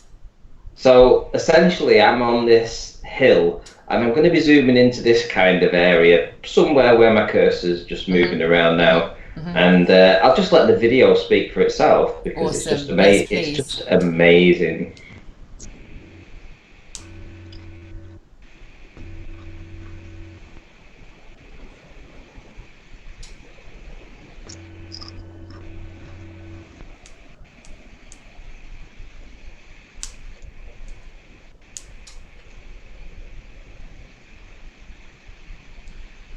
Bearing in mind, this is handheld as well. Wow. And these are the people that I'm going to be zooming in on. And you can see the atmosphere change there, can't you? Yeah. As in it's getting cloudier, more dense. There we go. Look at that. Look at that. I can see she's got a pair of Nikes on. The girl with the jeans on. I know those Nikes. I specifically know them. You can almost read the sign. You can almost read that sign. That's insane. Oh wow. That's nuts. And this is, like I say, this is handheld, without a tripod. Wow. Is that P900 or P1000? This is a P1000. And then I'm going to zoom out now. So I'm going to keep focused on these guys to just give you this perspective view. Well, there you go. They've just gone over the curvature. Oh, that is so cool. Lovely. They were like there, a smidge on the horizon. Yeah. Okay, so how can I present as well? Because just press screen share on your Skype. That's all you got to do. Just screen share on your Skype, and you're good to go. Okay. Yep, you should have two little boxes in the bottom right-hand corner somewhere. Yeah. Yep. Start. Am I sharing now? You are indeed. Yeah. There you go. Okay, so this is a shot from this camera, and I'm gonna just say look over here. See this area here, way off in the distance. Okay, I'm gonna zoom in there, see what I can see.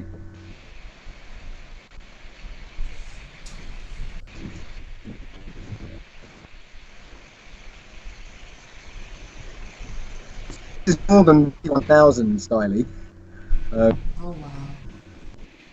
I think it's that clear. It kind of looks CGI, doesn't it? It's that clear. Yeah, it doesn't. It looks like a. I was gonna say it looks like a painting or something. It doesn't look like it's real. Yeah. That's crazy. Let's have a look at this down at. So down at the dock. So what's going on down here? Yeah, I think we're getting to the limit now. But yeah, literally, I just shows a dot, a spot anywhere in this, and literally you can look in people's windows for God's sake. That's insane. So this is your new spying technology in that, and I don't know what the distance is, but they've got laser microphones, haven't they, that can pick up. Yeah. I'm not sure what the distance is, but if they could coincide with this, there is no. Go further. Wow. I mean, that doesn't look real, does it? No. It's insane. Yeah.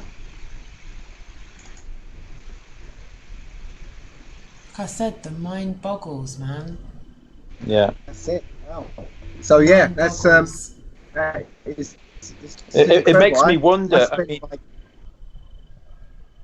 was just going to say, I spent hours just looking around on this image, and this is just one picture. Admittedly, it's not real time, and it's them sort of stitching together pictures. But you saw it was just this tiny little spot here. Yeah. So anyway, now if I remember right, there was another website called gigapixel.com. I'm not sure if it's still going, and there was kind of like a competition with lots of people, and they were all uploading their own stitched pictures to try and make the most longest distance clarity picture, like what we just seen there. I think it was gigapixel. But I mean, something like that. If you can have something like that, but for the moon, like so that we can get, of those servers of the moon. You would think we would at least have some kind of 4K imaging from the moon at this point, showing us where we live. I believe they've made up to 12. Is it 12K now? They're up to now. I think something like that. Okay, so I've got another one here to play. If you just bear with me, I'm going to line that up. Oh, hold on. Why am I'm not screen sharing. Okay, let me do that now. And back to here. And here we go, play this one.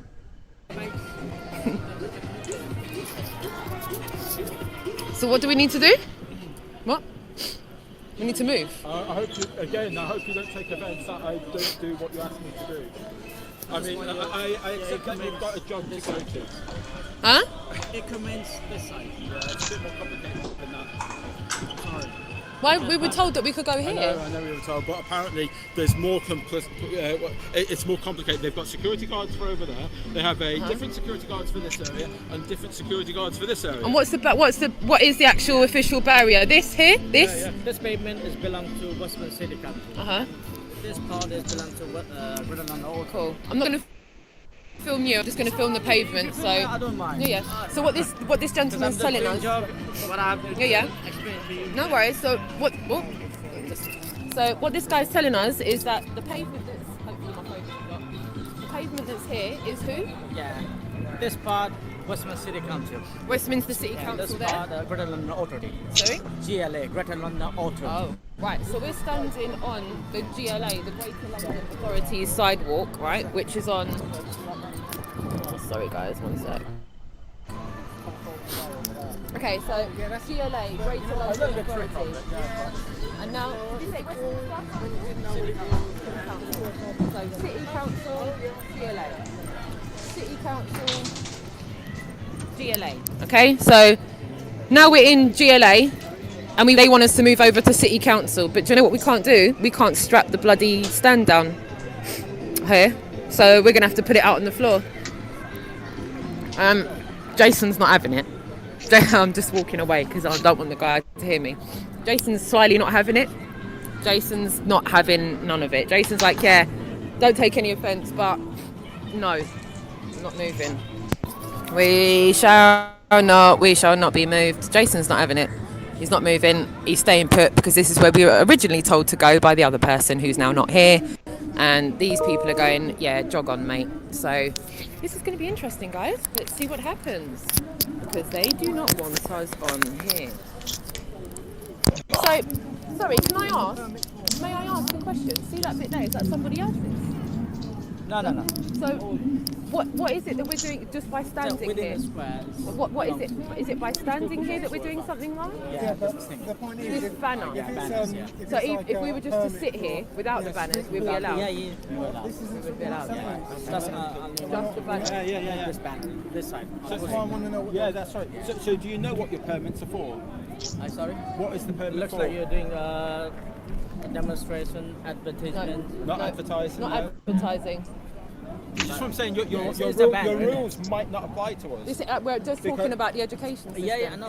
It's not campaigning, not advertising. Yeah, not making money. Not making money. Yeah. Not demonstrating. Yeah. I don't know about whether you. That's what I'm saying. But do you think you're not asking for money? Do you think you need to go in to find out whether it applies? So, guys, I'm just going to put my phone on charge real quick. All right. Yeah, so and we're back. I wanted that one to be shown because I felt as though it was really important for us all to not quite antagonise the security people Agreed. and get shifted on. You know, like it's kind of in my nature to want to do that. But at the end of the day, you've got other people who have spent time, like Dave. He came up from around Brighton way. I've come a long way as well, and to be moved on. It's kind of like what's the saying? Something to spite your nose, spite your face, or something. I forget the saying. And so I just felt as though, in the end, I submitted in the end, and that bugged the hell out of me. And yet I felt as though it was still the right thing to do because they were actually nice guys, and shook both of their hands in the end, and it still bugged the hell out of me. But at the end of the day, we still had a good day, and we moved on past it. We set out and we did what we wanted to do, although the banner wasn't up. I just feel like it should be shown this to sometimes you can't win the entire battle. Right. Exactly. I think sometimes submit a little bit, I think. Yeah. What's your take, Dave? Dave, mute. He's talking away. Unmute. Can't hear you. Oh man, hold on. Wow. I'm not muted. Oh yeah. We can hear you now. It's Roxanne. No. What did I do? What's happened with the screens? We're on you, Roxanne. You're on me. I was gonna say that at the very least we stood up to him and we didn't buckle straight away. No. And this is what people do generally. They, somebody comes up and says, you can't do that. They go, oh yes sir, no sir, free bag to all sir, and we'll do whatever you say. Yeah. We stood our ground, and we made sure that they're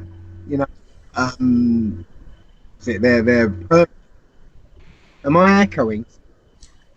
It might be because I just let me not share it until I share the clip, Jace. I'll stop sharing just now, and I'll start sharing again just before I share the clip because I think it's doing a sound relay. Yeah. Sorry about that. No worries, Dave. Sorry, Dave.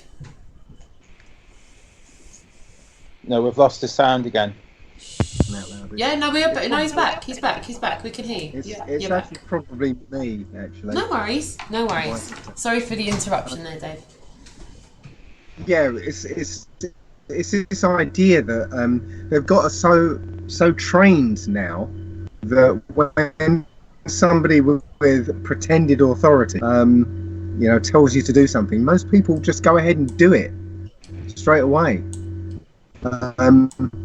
Like for instance, when I go to the airport, I will never ever go through their back scattering, put your hands up and get your organs irradiated device. I do that, and I kick up a fuss every time. It's annoying. It's time consuming.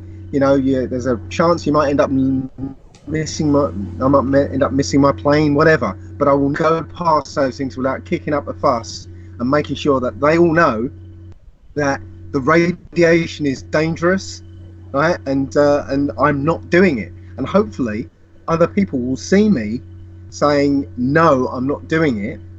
Yeah, and then getting patted down by the homosexuals. I'm there like making it absolutely plain, that I'm not happy with this. I always keep. Then I call over the manager and say, look, this is unacceptable. Blah blah blah. I always kick up a fuss, and if more people did that, let's say if everybody did that, the whole system couldn't carry on. The whole thing would fall apart. They couldn't do it. You're right. It only works when everybody buckles down and says, yeah, whatever. When sir. Everyone conforms. You're right. Yeah. When everyone conforms. Yes, sir. No, sir. Yeah, it's the only way it works. You just imagine it.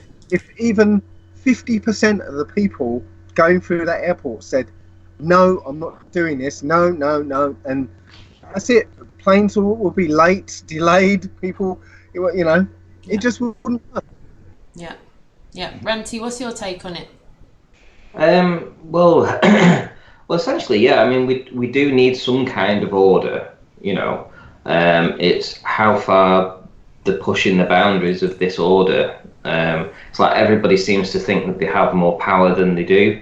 That guy that was asking you to move on, was he following instructions from a higher authority, or was he just being a job's worth, thinking that he could try and push you guys around because he didn't like what you actually were doing? That's the way it came across to me. It seems that,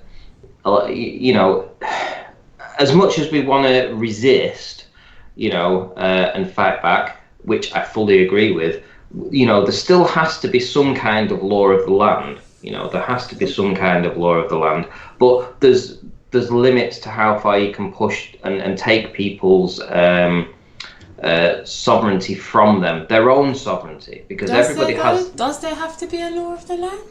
You've got my bit here. I'm sorry, you're treading on my toes here. Yeah. Well, let me finish what I'm going to say. Well, what I mean, right. All right, you finish, Ranty. You say what you're saying, and then Dave, you come in after. Yeah.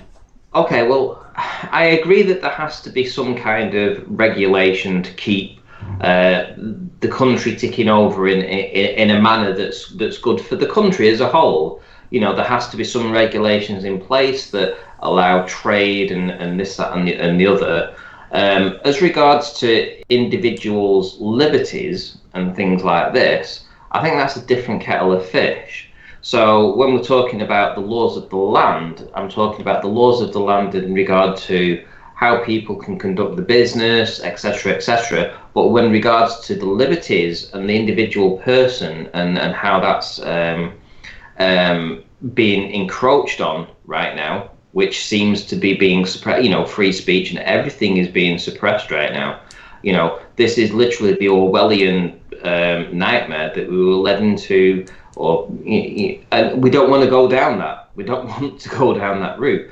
But there has to be there has to be a point that this is acceptable in society and this is not, right? There has to be a segregation. In other words, you can't just walk around with two knives in your hand and just walk down the street and not expect people to be scared or for you to even get confronted and arrested for that. I wouldn't want to walk down the street and see a group of people walking towards me with knives in their hands. I wouldn't want to do that. That's just me. I wouldn't want that to happen. But that to me is beyond the realms of what's acceptable. But however, if you want to talk about just being normal people, then okay, there has to be some kind of regulation. And I can see that you're very upset by this idea. Well, I'm going to play the fence here. I'm going to say, Ranty, you made some great points, but I don't agree with 80% of what you said, but you made some valid points. Okay, fair enough. I'll yield the floor. I'll yield the floor. I'm interested to hear what Dave's got to say, but I do respect what you said, Ranty, definitely. And we'll get back because the chat rooms got their opinions as well. This is quite interesting, actually. Go for it, Dave. Yield the floor to Dave. I don't agree with 100% of what you just said. Okay. When you're talking about the knives, okay, you've just come to the fear, the fear porn that's out there. Most of knife crime, and most of these crimes, they're created by the police, so they justify themselves. Yes, there is knife crime, because once you see it on TV and it gets the hype starts going, it's like monkey see, monkey do. Television is a director of society, not a reflector. Yeah, you put something on television, you're going to see it out in the world, right? So knife crime, for the main, isn't what you think it is. It's not as prevalent as you imagine. Oh, don't get me wrong. I'm not talking about knife crime as in trying to say that it's some kind of statistic that would to be feared over. I see it all the time that there's been 3 stabbings in London this day, and there's been 5 stabbings today in London, and everybody should be terrified of it, And it's like I don't creating order out of chaos again. Yeah, I do believe that, you know, if you take that as a percentage of the whole, you know, the majority of the population, you know, you're talking 0.001% of people are going to be, you know, using a weapon. I do agree with what Dave's saying on this, though, because the police do create the situations. I see what goes on in South London. I've lived down in South London for about 8 years. I see how the police have created a perfect situation for the situations that erupt. I don't want to speak too extensively about it, but there are areas in South London where the divisions are kept in place by the police and the police alone. You've got parents trying to work with the police, Dave. The parents are trying to work with the police. It's mad. The police have managed to get the parents on board now, and the parents are under this kind of guise that they're helping, and they're actually guys, not. Listen, you know, I'm sorry if I've spoken out of turn with you guys. Oh no, you haven't. You've made it even more interesting, Renty. I mean it in a good way, darling. It's all love. Like what I mean awesome. It's awesome. Where I live in Blackpool, right? We don't have this. We don't have what you're going through. Yeah. What you are going through right now is new to me. You know, what you're saying right now is new to me because we don't experience that here where we are. You know, we don't have all this fear mongering like you guys are saying. So, you know, when I was making a parallel with walking around with knives in your hand, you know, I wasn't trying to say, you know. Oh, no. Didn't realise no it. offence taken, none taken at all. It's so interesting. That's why I love hearing different people's points of views, because then we can all hash it out somehow. I love it.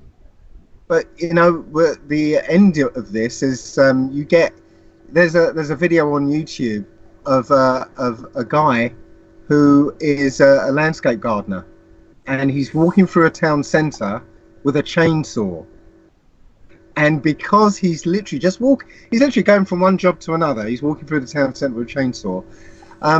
They called out an armed police squad out for him, and he ended up being arrested just because he was so pissed off with the police giving him hassle just because he's walking through the town with a chainsaw. It's like, you know, it's this idea, this fear-based idea that he could possibly, you know, start his chainsaw up and start hacking people, you know, because of a film, Chainsaw Massacre film type idea, yeah? But in reality, somebody chasing you with a chainsaw is never going to be able to cause you any damage. It's like, you hear him coming for one thing, okay? And he's running with a chainsaw, a heavy chainsaw. It's not going to happen, yeah? Somebody walking towards me with some knives, yeah, carrying knives, isn't going to fill me with dread, because, you know, what does it mean if he's holding a knife up and going, you know, I'm going to kill everybody? Well, then you got something to deal with, yeah. But the idea that everything is a weapon, yeah, is fear porn, yeah. Everything nothing's a weapon until it's used as a weapon. But yeah. There's people in the chat room as well saying, you know, the police get power happy and things like that, you know. They do. In fact, didn't we see it on the way back from Trafalgar, that police officer with the girl broken down? He was all, we were in the middle of the road, didn't he? He was strutting his stuff, Jason. On the way back from Trafalgar Square, we saw the feds doing what the feds do best, helping damsels in distress in the middle of the road. But it was the way his body language and everything was like, look at me in uniform, police officer. Can't hear you, Jason, you're on mute. Can't hear you, Jace, you're on mute. Can't hear you. Can anyone else hear Jason? I can't hear him, I'm so sorry. Yeah, no, you're right. He was stuck in a shirt. Yeah, he was. As soon as their eyes came off him for a second, he was like that. And we were just looking at him going, really? Really? He was like making sure everything was all... And then just, yeah, really. I just thought, Hey, man. Here in Blackpool, you obviously get the Gazette and what have you. So you get the Blackpool Gazette. So essentially, they you know, give the news out to like 250,000 people, or they are, you know, expected to cover an area of 250,000 people, and you might only get over the weekend you'll get a report of somebody being slashed in the face in some kind of attack. But if you take that as a percentage of the people in this area, that's very low. That is the chances of that actually happening to you, unless you you know, went out and provoked it, you know, are really, really low. And I think most people... the masses accept what the MSM tells them. And when the MSM tells them there's an epidemic, there's a problem of this happening, they buy it straight away. They don't even question it. They take it as a given. That's it. My kids aren't safe coming home from school anymore. I'm going to have to pick them up. What's with this measles outbreak in America? I mean, measles?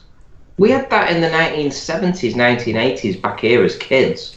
You know, we were all told about measles, get the injection, you know, so we got the injection. Yeah. Now in America, like 30 kids or something had measles, and you don't die of measles. Nobody dies of measles. And suddenly it's the only thing that the news is talking about. Everyone needs to get injected.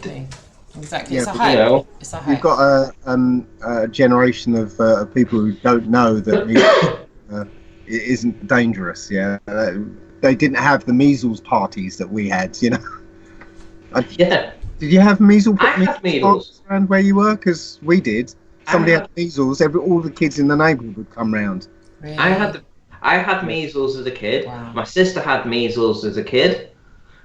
You know, we both had measles. You know, it didn't kill us. We felt unwell for a week, and we had some spots. You know, and a rash. Well, rashy spots, but that was it. Yeah, I'm not vaccinated, and I've had chickenpox, measles, and meningitis from a friend's sibling. Can I say something about this regulation, this idea that we need regulation? I was in St. Lucia a little while ago, and I was taking a drive, you know, to the shops and back, and I was coming home, and I actually went past the house and carried on driving, and realised I enjoyed driving again. I used to love driving. But I realised when I was over there that over here, I can't stand it now because I feel like a criminal all the time. Yeah. There are cameras looking at me all the time. There's a number plate reader that says if they even police drive behind you, they drive behind in a really oppressive way. They'll like drive 5 feet off your bumper just to make you feel on edge. Like, did I do something wrong? Oh crap! But the point is, in St. Lucia, there are no street signs. There are very few. There's a few every now, but people ignore them basically. You know, no street signs. There are no rules. There are no, you know, there's no people looking for people parking wrongly. There's no regulation. Literally, there's no regulation. Okay. And when you see the police, there are a couple of guys in a pickup, and you know, they don't care about. Yeah, they're busy doing policey stuff. They don't care about people on the road. But the system works. Yeah, there's a traffic light, main traffic lights in the main centre of the town near where I lived. There, and all of a sudden they went out. Nobody noticed. Okay, because people find their way to figure out stuff. The only reason we have all this regulation is because these acts of parliament start off as what's known as statutory instruments, which means that a monetary value is placed on this particular statute and act. So if let's say it's a speeding, there's a speeding limit, right? The speed limit, you know, they say, well, it will generate 20 billion. Okay. Yeah. And so people invest in that statute, and they get paid out from the fines that it generates. It's bullshit. We don't need regulation. We need less regulation. We need no government. Less government, and that's the point. We don't need government. This is a process to convince us, and most people, you know, that they need government. They need regulation. They need rules in place. The only rules are common law, which is Based on the Bible, basically. You know, cause no harm, injury, or loss to people or property. End of story. Anything else? Go ahead, do it.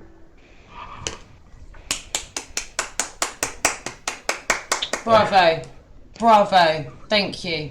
Thank you. And Renty, thank you for your points of view on that as well, because I think both of your points of view resonated with a lot of people in the chat room, and everyone's on their pursuit of truth in whichever way that is. And like I said, I agreed with some of what Renty said as well. So I appreciate both of your points of view on that. And that's really what this is about, this global response. It's about not just getting my response to it, Jason's response to it, or Robin's response to it, or yours, Dave, or yours, Ranty. It's going to be a selection of people each time, so that everyone can get informed on a lot of people's opinions and go away and inform themselves, and then at least have a non-biased point of view about things, instead of just, you know, being you, Jason, bouncing off about things. I find it much more, I can get involved a lot more when I hear other people's perspectives. So I hope that does resonate with a lot of people in the chat room as well, and you, Jason, because that was good. I wish we could go longer on that, actually. I want like another hour. I want Ranty to go into it a bit more, and I want Dave to go into it a bit more. But maybe we'll come back to that, because I am interested. I'm interested in a lot of the things that you've looked at on that, Dave. And when we were out on the streets, it was nice to have more than just ourselves there, with someone that was a little bit more well versed on a few of the common law issues. And I think the more that we can ask questions and get them answered, that's how we'll grow as people. I don't want to speak for anyone now, but I'm just saying we as human beings. So I do have something a little more light-hearted for everybody, if you'd like me to play that. I'm going to play that now. Here we go. I've got it on film. Oh, wait, we can't play it because I've got a screen share. Right, okay. I was going to say, Shane, when you see it, we want to know how you would deal with it. Yeah, we want to know how you would deal with this, okay? Specifically. Okay. Oh, right, okay. So okay. This is specific to me, right? Okay. This is definitely for you, and then I'm going to say how I deal with it, and then you can say how you deal with it, Jason, and then we'll let Dave finish it off. You laughing already? Cheek. Are you live? I've got it. I'm live. I've got it on film. Dave, you're live now on YouTube. Oh. To test out the wheelie. Do you want my shoulder? The wheelie. Oh crap. Safe journeys, Dave. Dave, we need you safe and in one piece for the tour. We need you in one piece for the tour, Dave.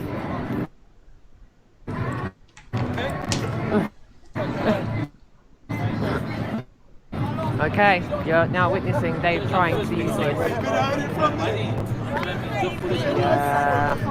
Yeah, points for effort. You get points for effort. Definitely get points for effort, guys. Yep. Okay. And once you've learned it, we'll want you back on camera so that we can see the finished result. You said you weren't going to do that. Blame Jason. Can you hear me? Is everyone all right? Can you hear me okay? Yeah? Just a bit of an echo. No worries. Well, actually, I'm going to chime in first. I'm going to beat Ranty to it. So I have a Segway a few years ago that it took me about 3.5 weeks to get balanced on a Segway. I fell on my backside many times. Ranty, over to you. Have you done Segway? No. And if you did, how would you attempt doing it? Don't. Yeah, that's it. Just don't. Just don't. Listen, I've got some videos of me on my Segway. I'm pretty good. I can do 360s and get down on my knees, and I'm pretty good on mine, man.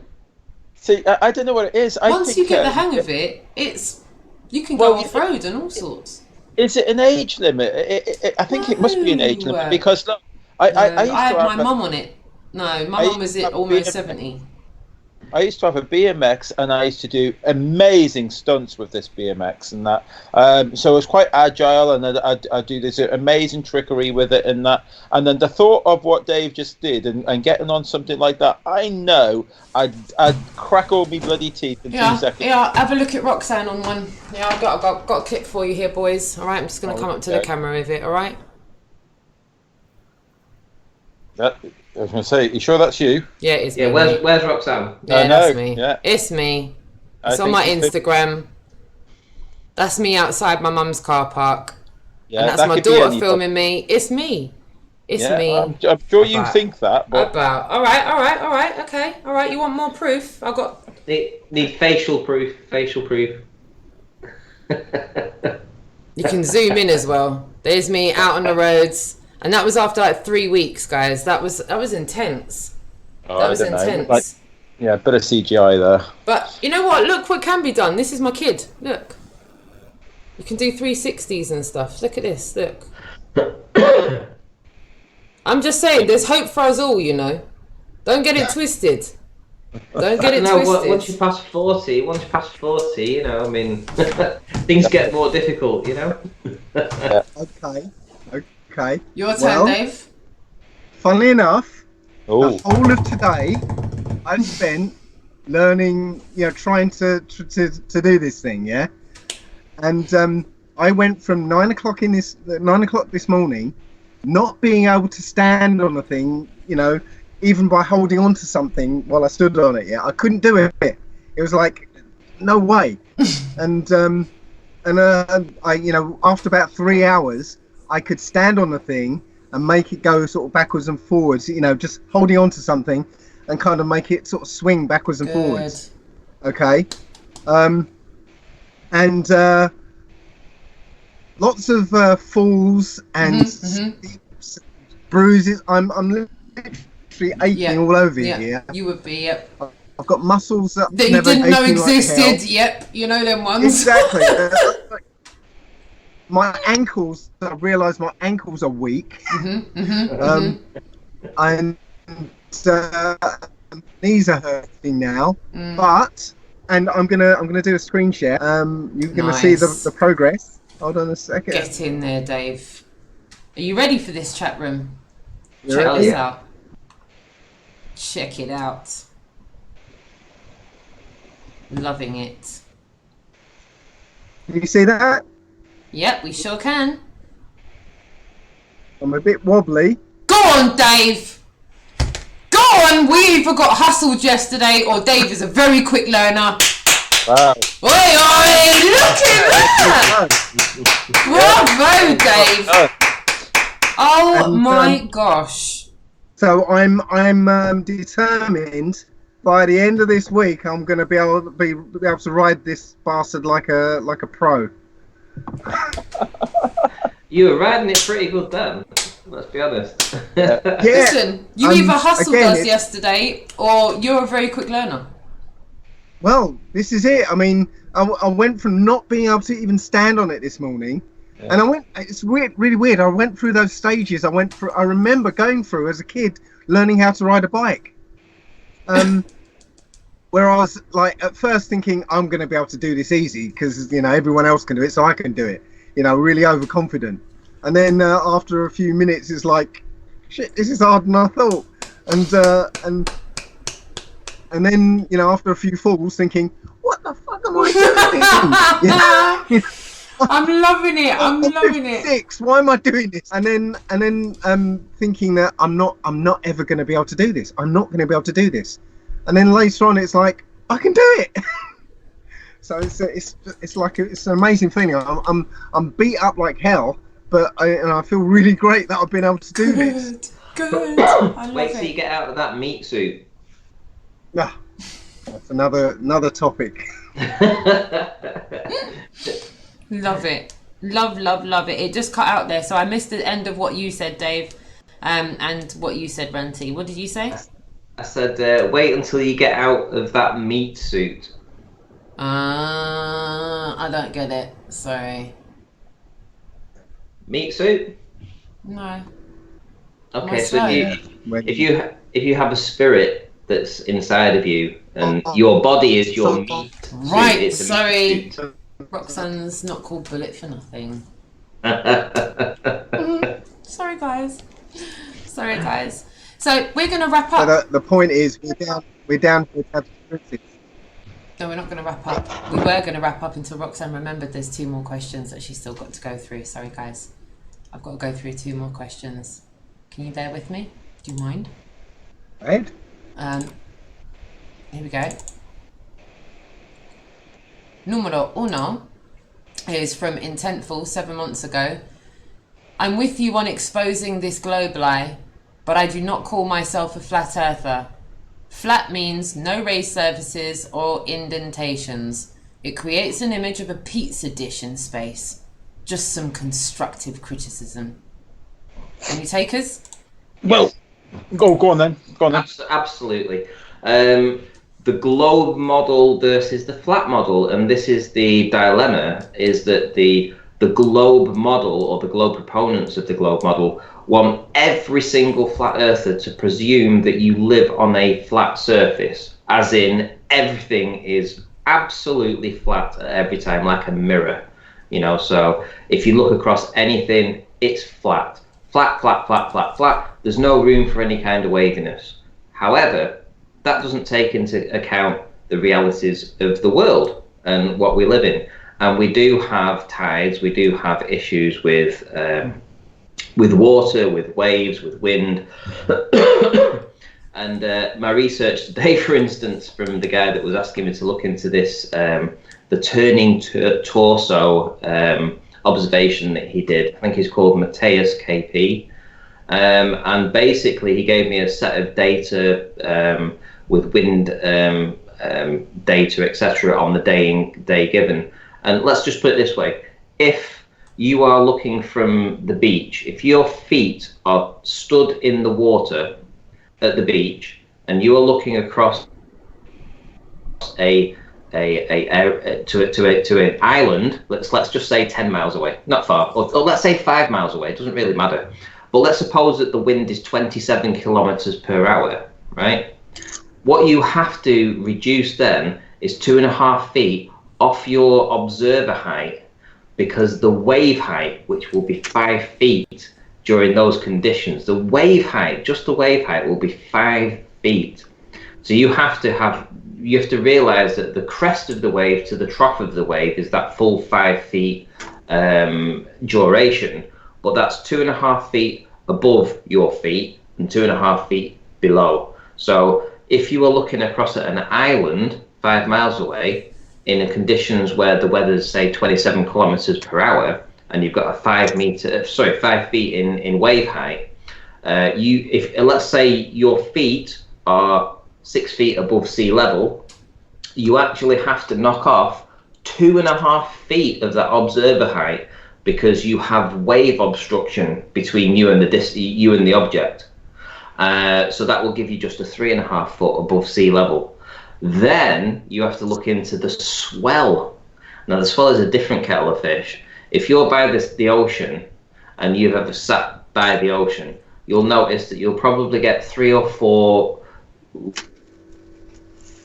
waves that tack up to your feet, and then you'll get a pretty big wave that splashes up, and then you get 3 or 4 smaller waves, and then a big wave, 3 or 4, then a big wave, and that's called the swell. So the swell is normally about 30 seconds in duration, and the waves are normally between 3 and 6, right? So you will get wave propagation due to the wind, and you will get the swell. So the swell can increases the elevation above sea level by between 1 and 2 meters. So the swell, as it moves through the ocean, right, is like a giant wave, but it's up and down. It's slower, much slower than the wind waves. So if you have a 1 meter swell, that's 4 feet. 4 feet of swell. Then you add on the 2.5 feet of obstruction due to the wind-driven waves. Suddenly you're at 6.5 feet of water between you and the object. And if you're a human at 6 feet trying to look, you're looking above the waves. So you're no longer 6 feet above sea level. Effectively, you are below sea level, because that's how it works. On any, if you look up the research, you will see that this is what actually happens out to sea. The waves are higher than your feet. It's absolutely demonstrable. It's the evidence is out there. The proof is out there. Every geologist will talk about this. So anybody, I forgot what the question was. Right. Well, can I just? I'll chip in there, Shane. Yeah. the question is. I forgot what the question was. What are you basically gonna? What do you label yourself as? Are you a flat earther? Are you that wasn't the question. Are you a globe denier? Do you label yourself anything, or shy away from it? I'm not sure that was the question. Yeah, it says I'm with you on exposing this globe lie, but I don't call myself a flat earther. Flat means no raised surfaces or indentations. It creates an image of a pizza dish in space. So they're saying by calling themselves a flat earther, it's then creating a dish in space and blah blah blah. Yeah. It's just when they said that there's no raised surfaces or indentations. That's right. So I got sidetracked on that because essentially that's what the globe model wants you to believe. If they, when they do the 8 inch per mile squared, they do 8 inch per mile squared, but it's a perfect circle. It doesn't have any atmosphere or waves or swell or anything at all to do with that, right? And it's the same with a flat surface. So when they put your feet and you have to measure yourself above sea level, they presume that it's absolutely flat with no indentations or raised surfaces. But that isn't the way that the Earth works, right? Where we live has indentations. It has raised surfaces, and that's due to the swell and the wave propagations of the ocean.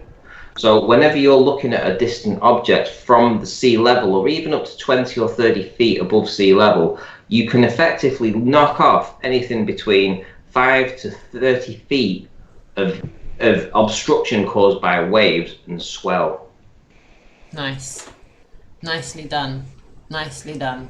So I got triggered then because it's something that I'm researching right now. I'm very passionate about it because essentially what they are trying to pin you down. They are trying to pin you down to a flat surface, A to B, flat surface, nothing in between. You are 6 feet. If you are 6 feet above on surface A, when you're looking at surface B, right? It's across an absolute flat surface. There's no indentations or raised surfaces between you and that. But that isn't how the world works. When you look across water, there is always swell and there is always waves, right? And when you figure that out, your 6 feet from point A is no longer 6 feet above actual sea level. Essentially, it could be below sea level due to the tide heights and the waves and all that kind of stuff. Right. Great point. Dave, Jason, who wants to have a go next? Go on then, Dave. That's okay. I was just going to say, I still call myself a flat earther because most of the time, when people have said the same thing to me, it's them just trying to be a smart ass, saying, well, it's not flat because there are mountains and hills. Yeah, we know. The point is that 70% of this place is water, and water's flat. So it's like, it's not a piece. It's not like a flat, perfectly flat surface. It's a flat surface with bits sticking out of it. It's just not a ball. That's the distinction. There's the beach ball model or the tabletop model. You know? I do feel this person's is the word pedantic correct?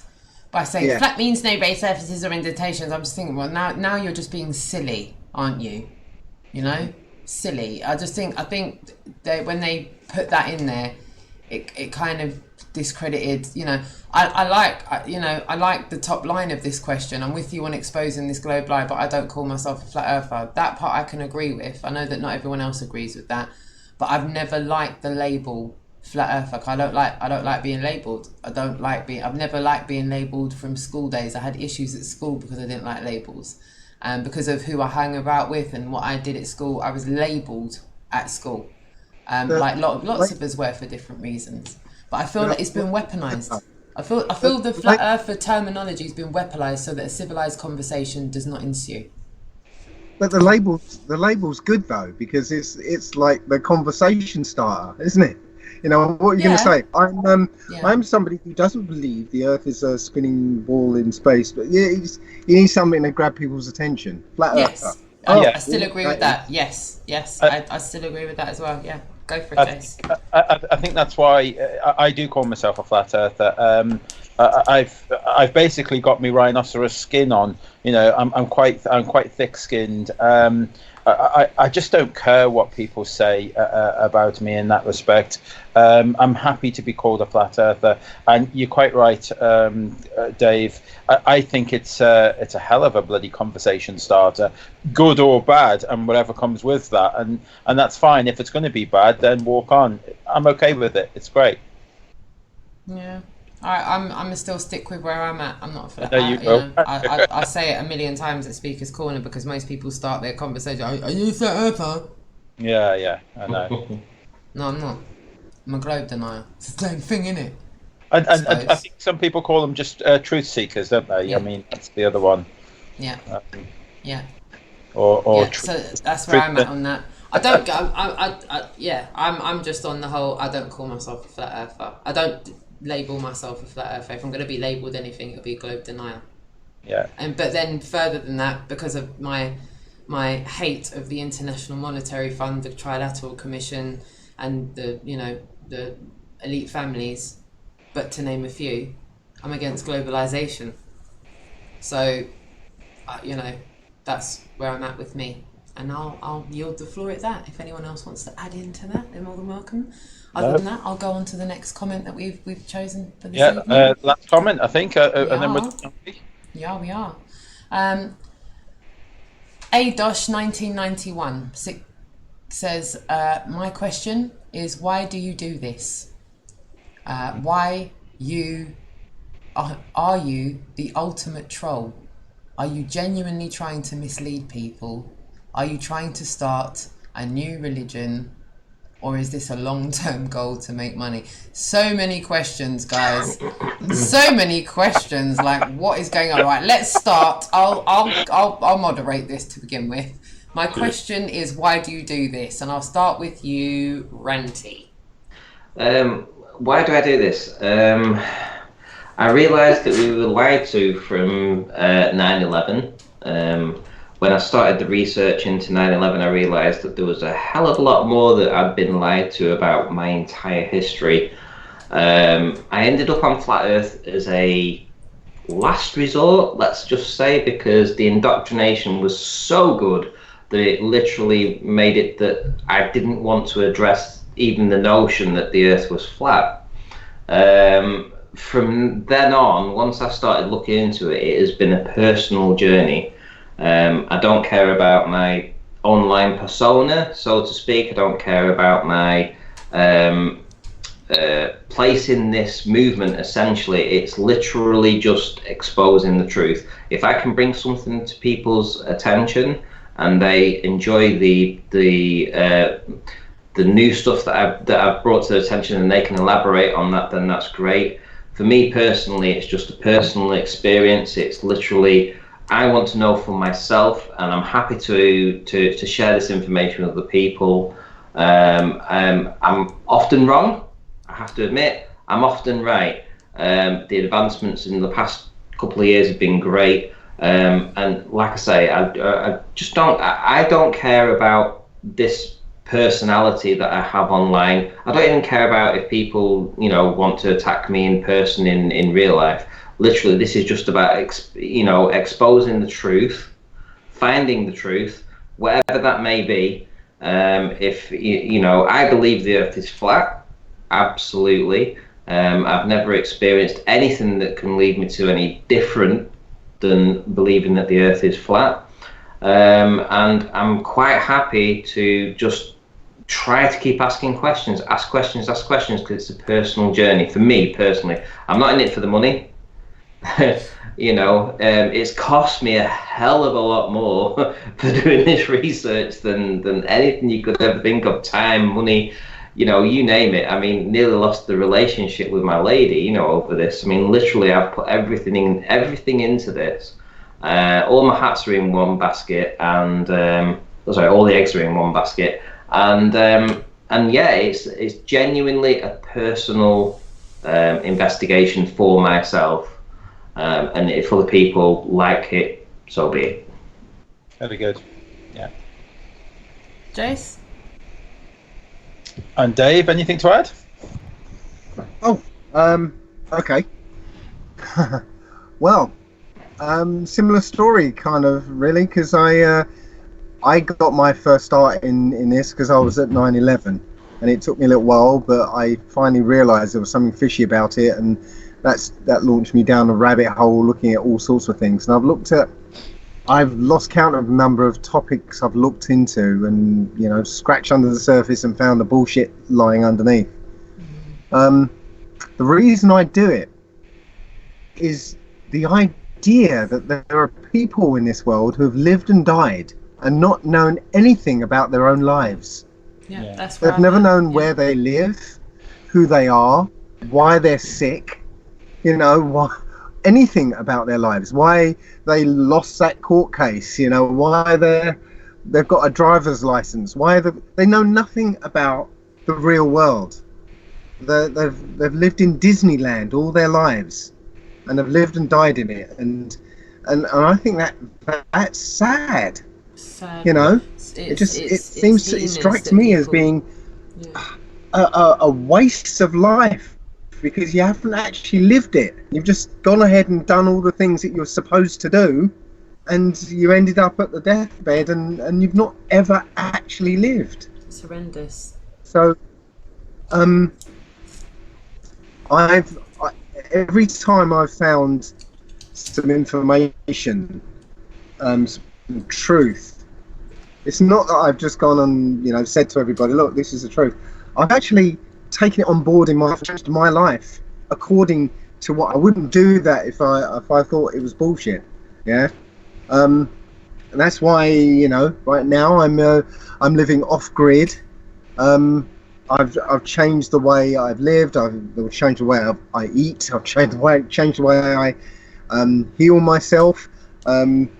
How I've interact with this system because of everything I found out.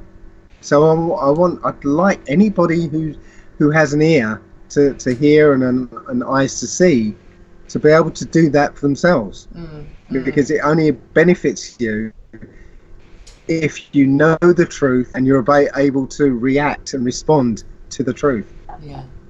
And Dave, you've been doing this a lot longer than me now, so you must have earned quite a lot of money at this now. That always makes me laugh. There's so many people who say, "Oh, you're only in this for the money," and I do everything that I do for free. Yeah. I because I live off grid, I don't have bills and stuff. I don't eat very much. I don't have any material needs. Yeah, and if I do, the Most High seems to just say, "Here, off you go. You can do it," and everything is provided. So money doesn't even come into it. And on that subject, sorry to talk too much, but on that subject, ever since I found out what money is and how it works, I don't want to have anything to do with it. Yeah. Not at all. Yeah. Yeah. Good. Do you want to go next, Roxanne? Yeah. Go on. For me, it's first and foremost, I'll pick up on what Dave said. It's living and dying in this lie. That's the first kicker. Second is my kids. I've got to leave them in this crap. And for me, they're my driving force, first and foremost. Why do I speak out in public? Why have I stood up and put my head above the parapet? It's for my kids. It's for my great-grandkids and the great-grandkids that come before them. I'm massively disgusted at how disconnected I am. I'm just talking about my personal pursuit here. How disconnected I am from my lineage.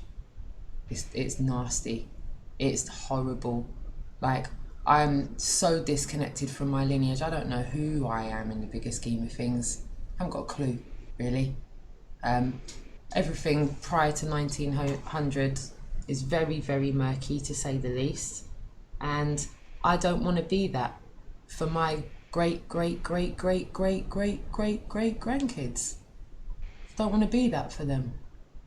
I don't want to be someone that they're disconnected to, because they're not connected to their lineage and they don't know who they are, and they're just taught whatever they're taught at whatever time they're taught that.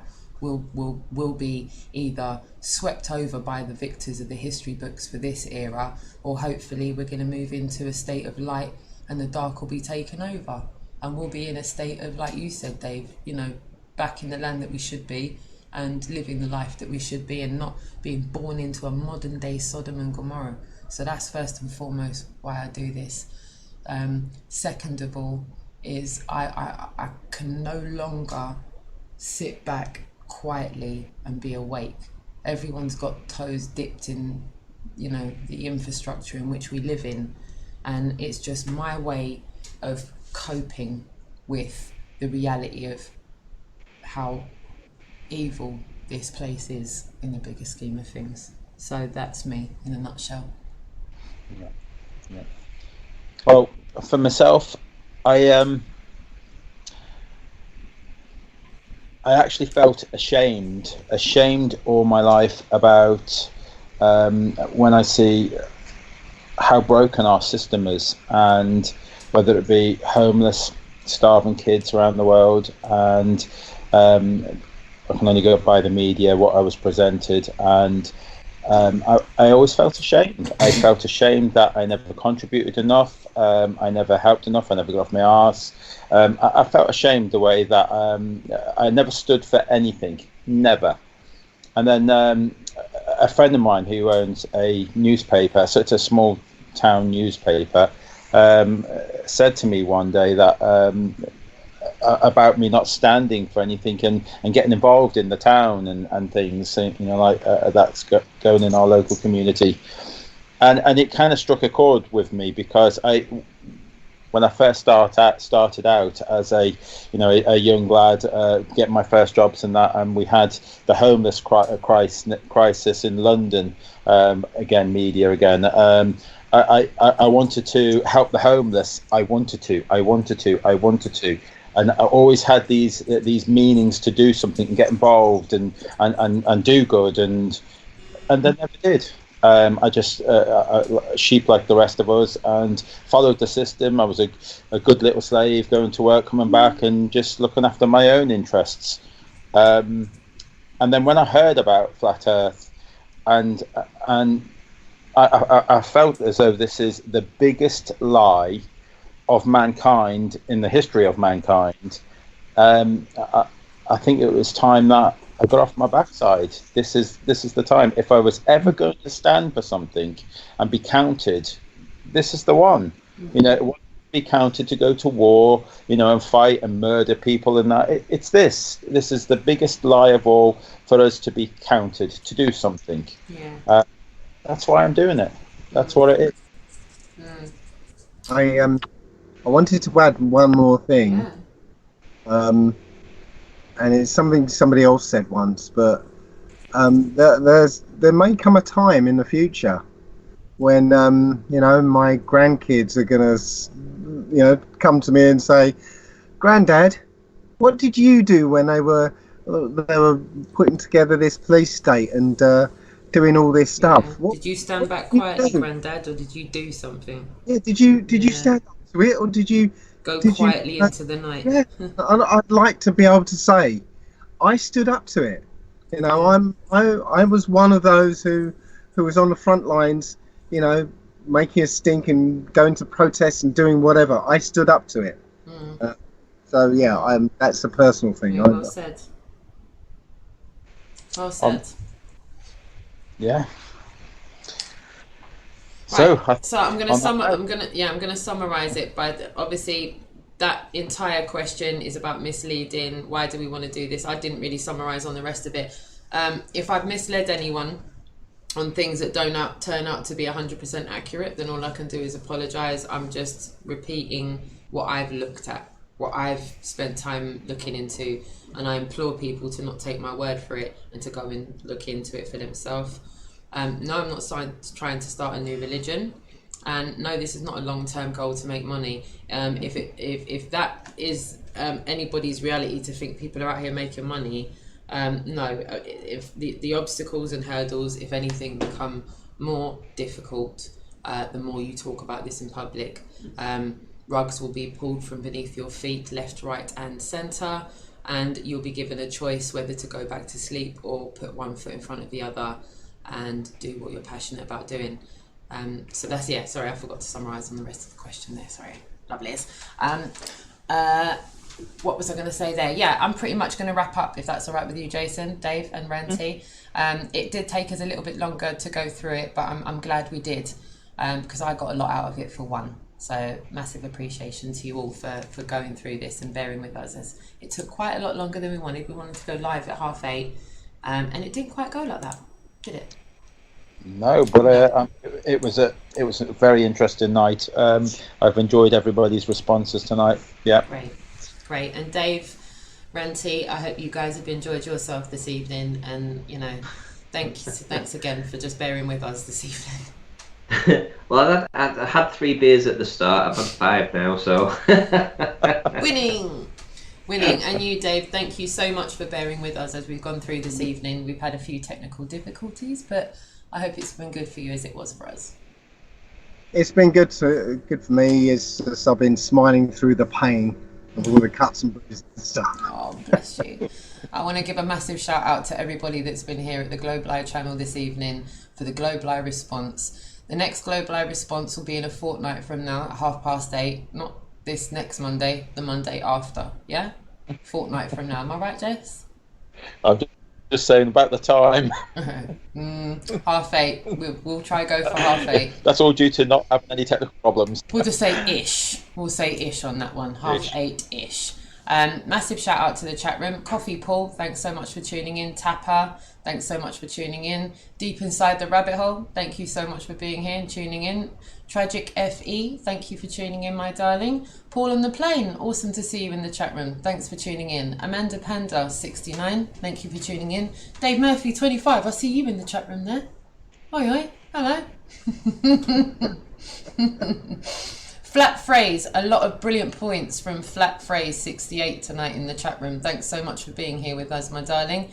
You, always, pleasure to see you in the chat room. Nice to see you, my darling. And further up there, I hope I haven't missed anyone out so far. If I have, guys, let me know. Margarita, thanks so much for being in the chat room as well, my darling. David Scriven, thanks so much for being here as well. Ruben, Everybody Equals Mind Controlled Squared. When he saw you on the Segway, he was like, "They see Dave rolling, the heat." So I had it in my head. That's what I was giggling about, because as I read it, it played in my head, and you were like there going. Shout out Ruben. Brilliant comments in the chat room from Ruben as well. Brilliant comments from a load of you in the chat room. The chat room's been a good one tonight. So again, thank you so much for being here for the Global Eye response. Myself, Roxanne, the Globalist Denier, Jason of the Disbury family. Allegedly Dave 25, and Ranty, Flat Earth over there in the corner. It's a nice image, that, Ranty. It's from a couple of years ago. I've put a couple of pounds on since then. I'm liking the colour of the sea in the background there. It's looking good. Guys, it's been great. Thank you so much.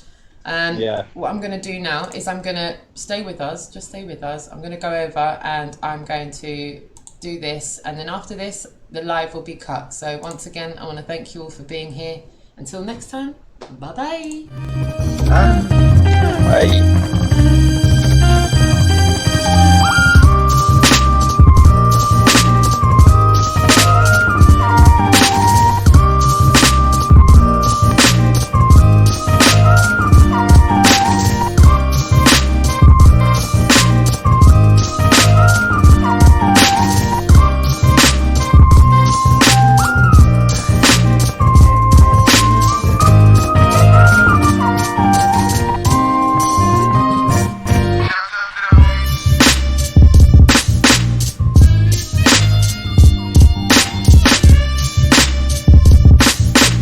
Live.